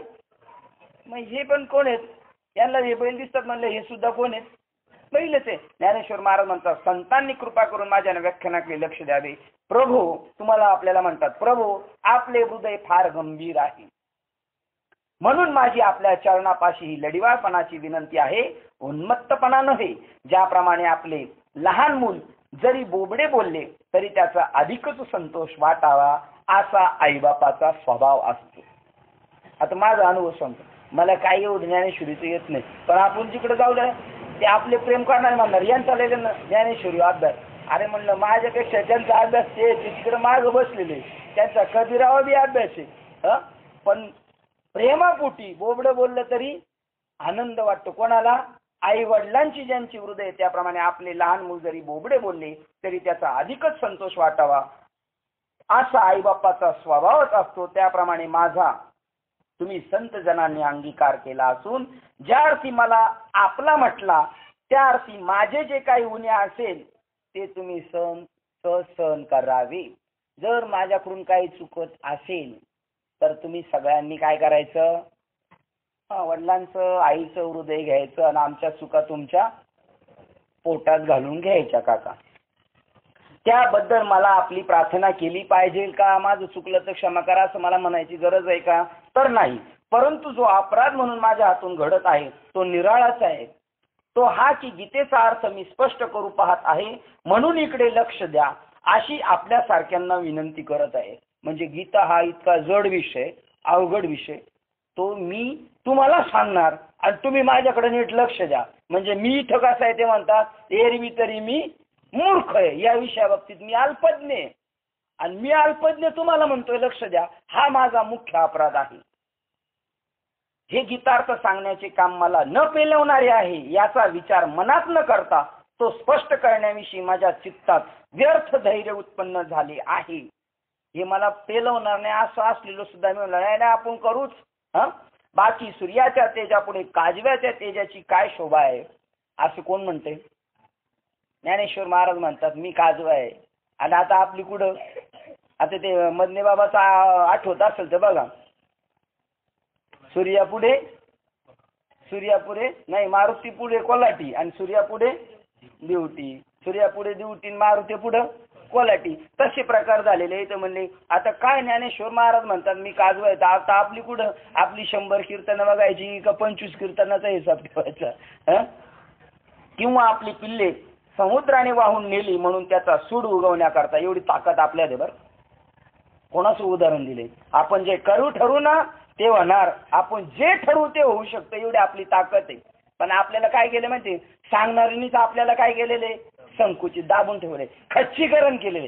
तुमचं काम आहे का, तुम्हाला जमणार आहे का? एखाद्याने कीर्तन केलं त्याचं काम आहे का, आणि तुला मोठ्या गप्पा मारतो. अबे तू त्याच्यापेक्षा मोठ्या मारून दाखव ना.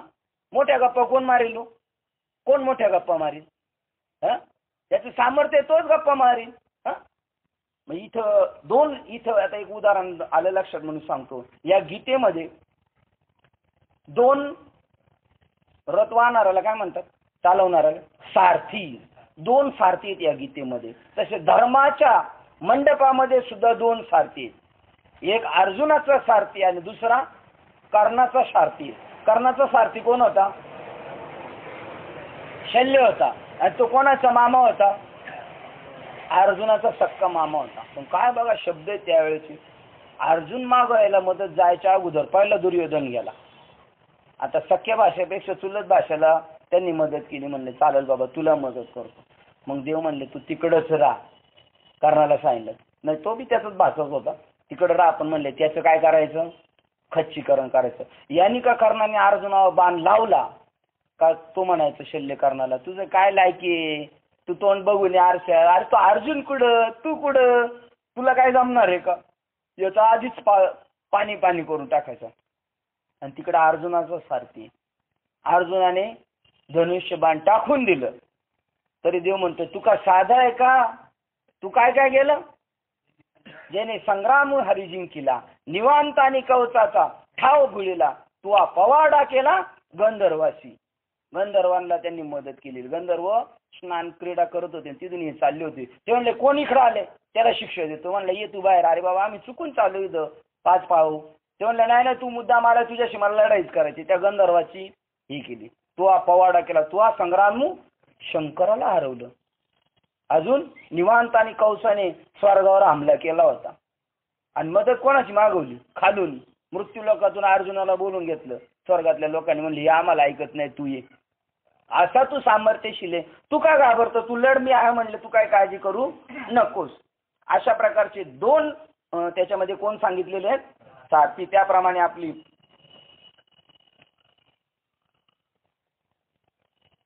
उदाहरण चाललं होतं की आपली ताकद निर्माण केली पाहिजे. आपल्यामधलं मूळ स्वरूप जे आहे ना, आत्मस्वरूप जर ओपन झालं तर आपल्याला ब्रह्मदेव सुद्धा दाबू शकत नाही. आणि आपण दिनहीन होऊन बसलो तर आपल्याला ब्रह्मदेव सुद्धा वर काढू शकत नाही. आपलीच पावर काढायची उदाहरण दिलंय. किंवा आपली पिल्ले समुद्राने वाहून नेली म्हणून त्यांचा सूड उगवण्याकरता, ज्याप्रमाणे समुद्र कोरडा करण्यासाठी टिटवीने आपल्या चोचीने पाणी उपसण्याचा प्रयत्न केला, त्याप्रमाणे माझा अधिकार न जाणता मी या गीतेसारख्या ग्रंथाचा अर्थ करण्यास प्रवृत्त झालेलो आहे. त्यात एवढी आपली स्वतःची भूमिका सांगतात.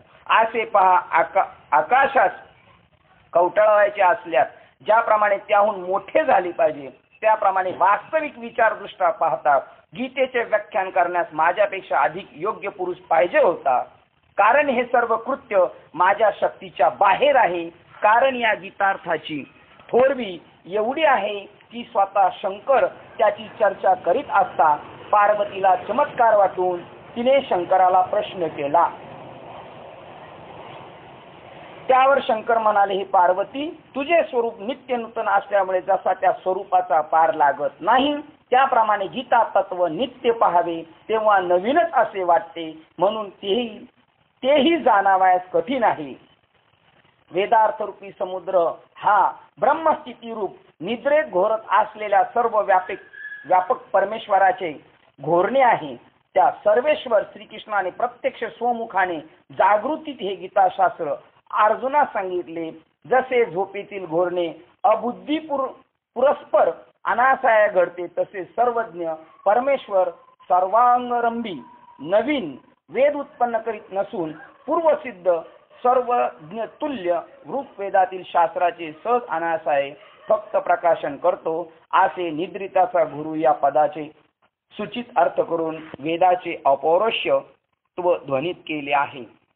वेदाचे वास्तविक करतेत ऋषीमुनी, पण ते इतके निष्पृह होते का त्यांनी एवढं लिहिलं तरी त्यांनी स्वतःचं नाव लावलं नाही. जसं तुका म्हणे, नामा म्हणे तरी लावलं यांनी, पण त्यांनी लावलं नाही. आणि त्यांनी सांगितलं का देव निद्रित असताना, आत्मा या कुडीमध्ये निद्रित असताना त्याच्या श्वासातून हे काय बाहेर पडले, वेद बाहेर पडले. आणि आता तुम्ही सांगा, मी बी ज्या आता इथल्या काही गोष्टी बोलल याची काही सगळ्याची मला जाण असणार आहे असं नाही, कारण मी जो आहे, जे चैतन्य आहे ते या कुडीशी संपर्कात आहे नेहमी. त्यामुळे मी बी देहबुद्धीवर असणार आहे. मी अल्पज्ञ आहे, पण मी ज्या सत्तेवर बोलतोय ती सत्ता चाले हे शरीर, आणि कोण बोलवितो त्या सत्तेने हे बोलून घेतलेलं आहे. त्या सत्तेने ऋषी मुनींकडून बोलून घेतलेले, पण त्यांनी स्वतःचा कर्तेपणा तिथं न लावल्यामुळे देवाच्या नावावर लावले. पण मग ते सांगितलं का देव झोपेत असताना देवाच्या निश्वासातून बाहेर पडले.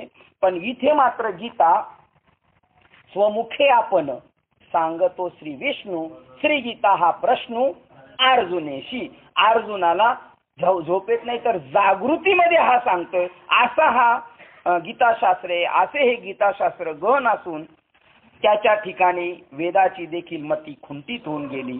तेव्हा या ठिकाणी अल्पज्ञ व मतिमंद असा जो मी, त्या माझी काय कथा, हे अपार गीता तत्व कोणत्या उपायाने समजून घ्यावे, सूर्याच्या तेजाला कोणी उजाळा द्यावा,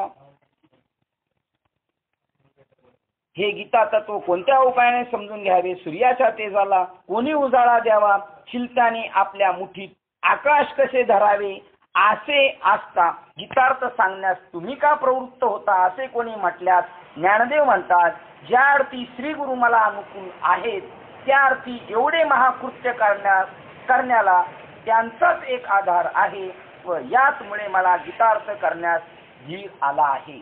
ते म्हणले मग तुमची ताकद नाही.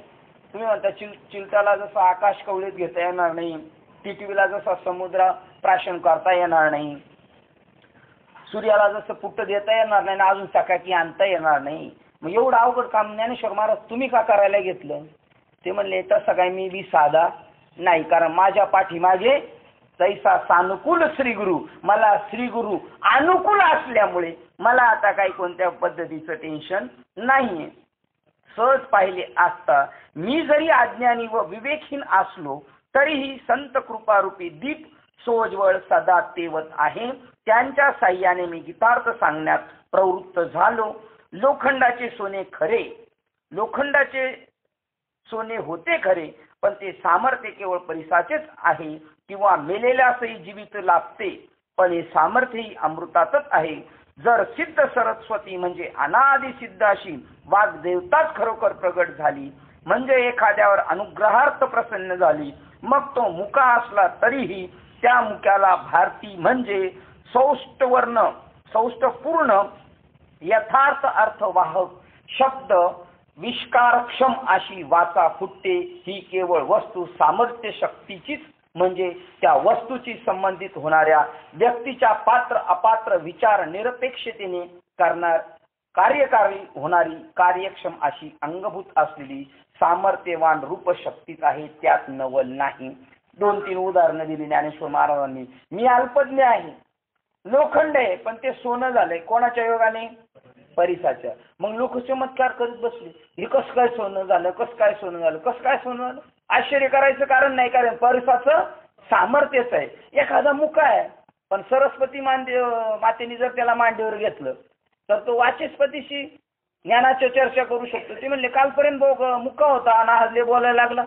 त्याचं कारण सरस्वतीची ती कला आहे, त्याच्यात आश्चर्य करायचं काही कारण आहे. तसं माझ्या पात्राकडे तुम्ही पाहू नका. माझ्या पाठीमागे जी एक विशेष शक्ती आहे ती हे करून घेते. मी निमित्त मात्र आहे. आहो, काय उदाहरण दिलं, कामधेनू ज्याची आई आहे त्याला दुर्लभ असे काय आहे. तुम्हाला सांगतो, कीर्तन प्रवचन काहीच आपल्याला अवघड. तुम्हाला काय ते तुम्ही करू म्हणाल ते होऊ शकते, काय करू म्हणाल ते, पण बाकीचं काय आपल्याला करायचं नाही. हेची करणे आम्हा काम बीज वाढवावे नाम. बरं, ते वाढवता कल्याण कोणाचं होणार आहे?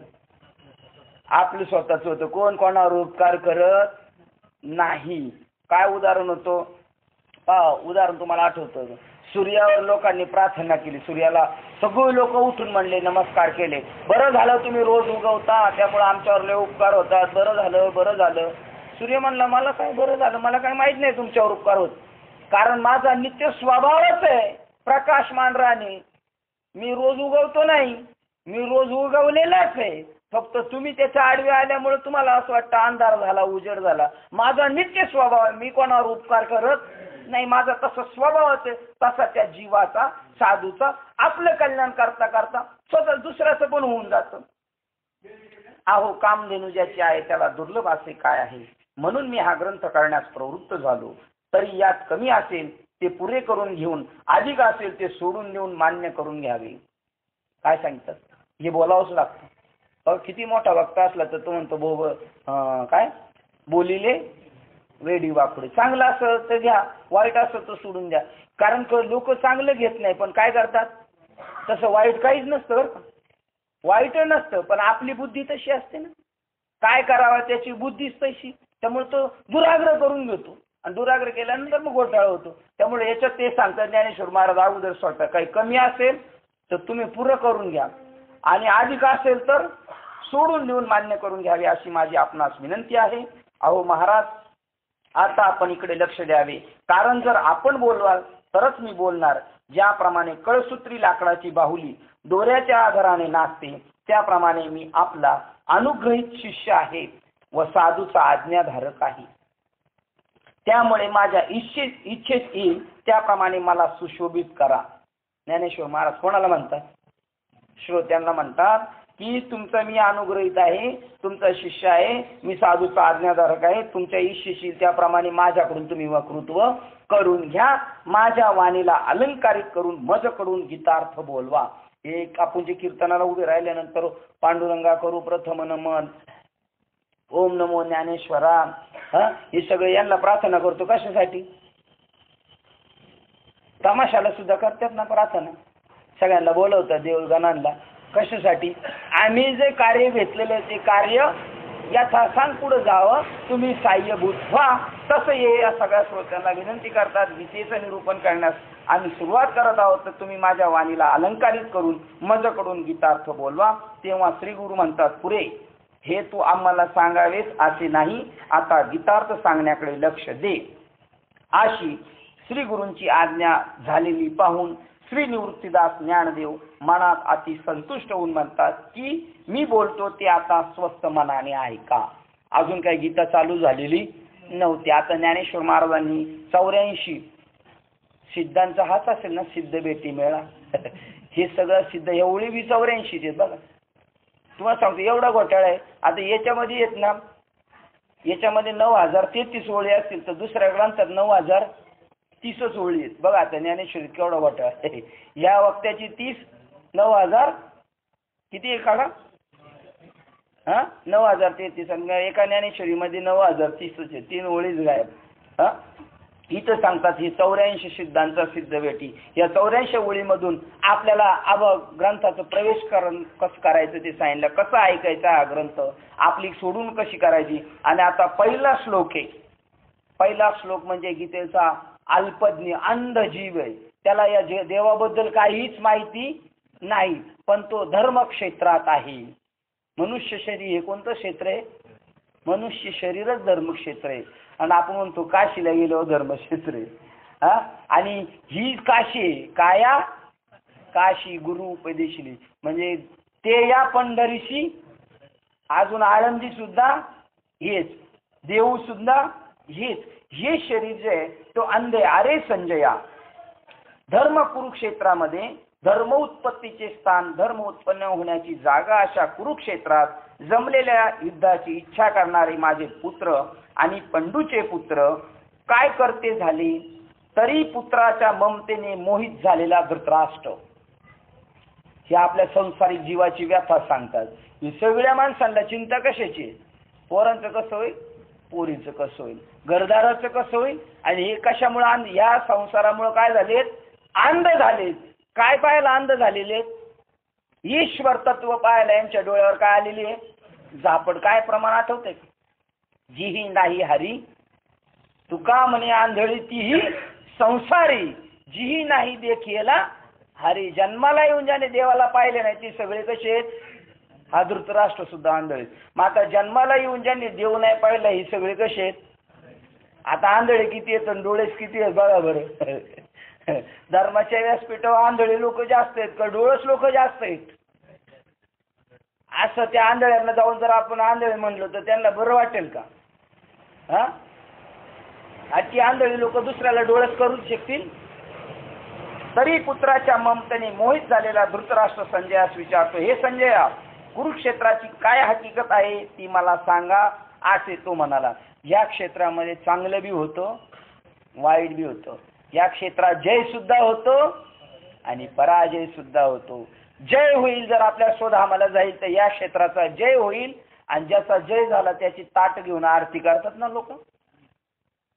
मग या शरीराची सुद्धा ताट घेऊन आरती करतील. पण केव्हा?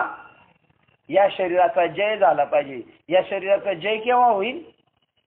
तुका म्हणे जन्म आल्याचे सार्थक आहे. विठ्ठलाची एक देखलिया. त्या कुरुक्षेत्राची हकीकत काय ती मला सांगा असे तो म्हणाला. ज्या कुरुक्षेत्राला धर्माचे ठिकाण असे म्हणतात, इथूनच धर्म आपला, आपले धर्म आपल्याकडून काय होणार आहे का? धर्म होणार आहे हे इथून. 84 लक्ष ज्या योनी आहेत ना, 84 लक्ष योनी, त्या योनीला कशा जातोय माणूस? इथं कर्म करतो आणि इथं केलेल्या कर्मामुळे त्याला जन्म आणि मृत्यू आहे. किती जन्म मृत्यू आहेत? 84 लक्ष योनी.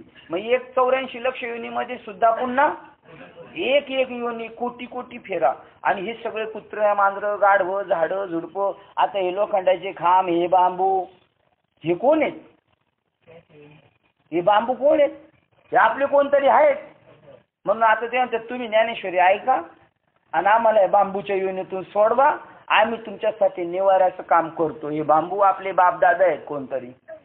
आणि हे आता म्हणतात आम्ही तेव्हा नाही ऐकलं पण आता तुम्ही ऐका ना, आम्हाला याच्यातून सोडवा. ही योनी, या योनीला कसा गेला? हा इथूनच गेलेला आहे. तो मूर्ख पहिला इथं होता, इथं नको ते उद्योग केले आणि आता ते भोगायला तिथे. आता हा आलाय कीर्तनाच्या ज्ञानेश्वरीच्या मंडपाला आलेला हा. पण यांनी पहिलं कोणते कोणते मंडप गाजवलेले आहेत? हा नाटकाच्या मंडपाला होता, तमाशाच्या मंडपाला हा बांबू होता, नंतर लग्नाच्या मंडपाला गेला आणि तिथून बघा आता हे झिजलेले आहेत बांबू. हे कडक बांबू असते तर इथं आलेच नसते. काय मुक्ताबाईला गेलेले ते गेले, ते पुढे गेले, बहुत जन ते माग होता नाही आले.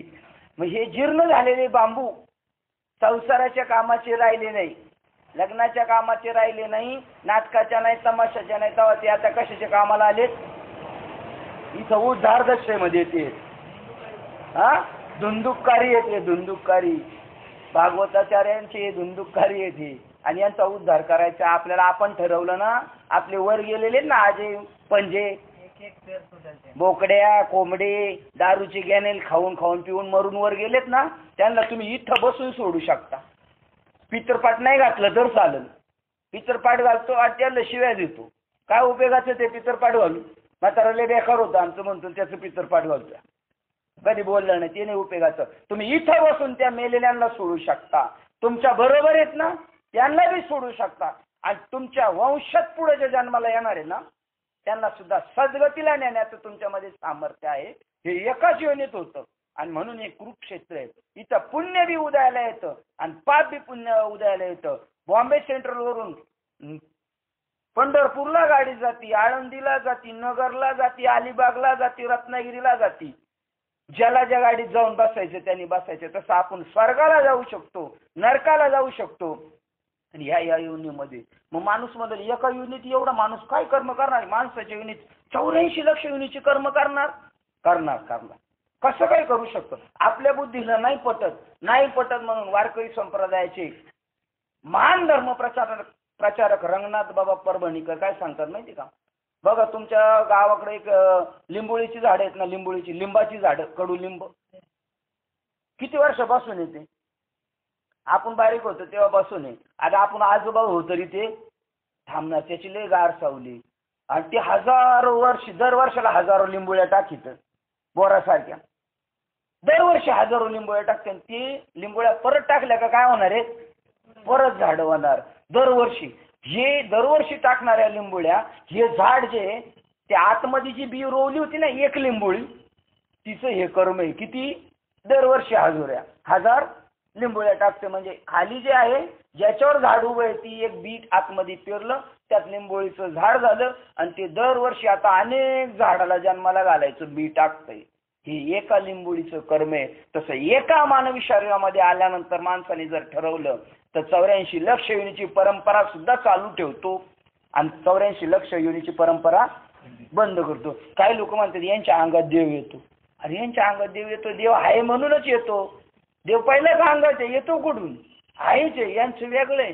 आणि कोणी त्या अनुग्रह घेतला त्यांना म्हणले तुम्ही त्यांच्या कशाला नादी लागले?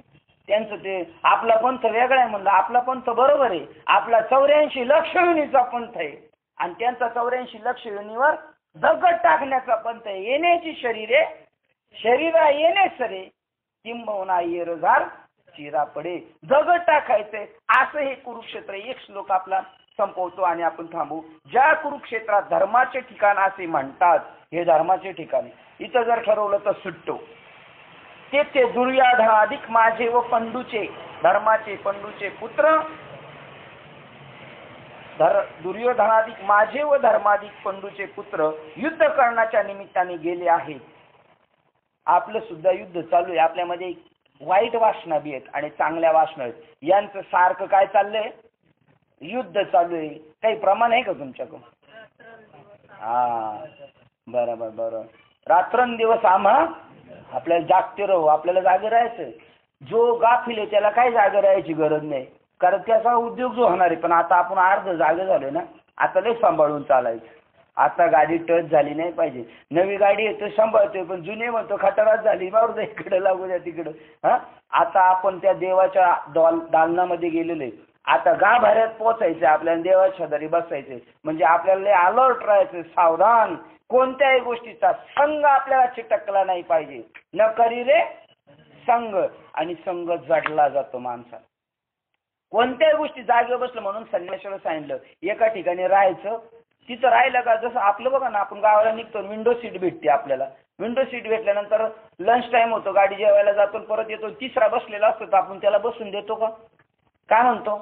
उठ, माझी जागा आहे. आता ती त्याची जागा आहे, त्याची जागा नसती. पण 3 तासात सुद्धा त्याच्यावर काय जडलं? ममत्व जडलं. माझं म्हणायला लागला. गव्हर्नमेंटची एसटी आहे, सिटी आहे गव्हर्नमेंटचं, हा म्हणतो माझे.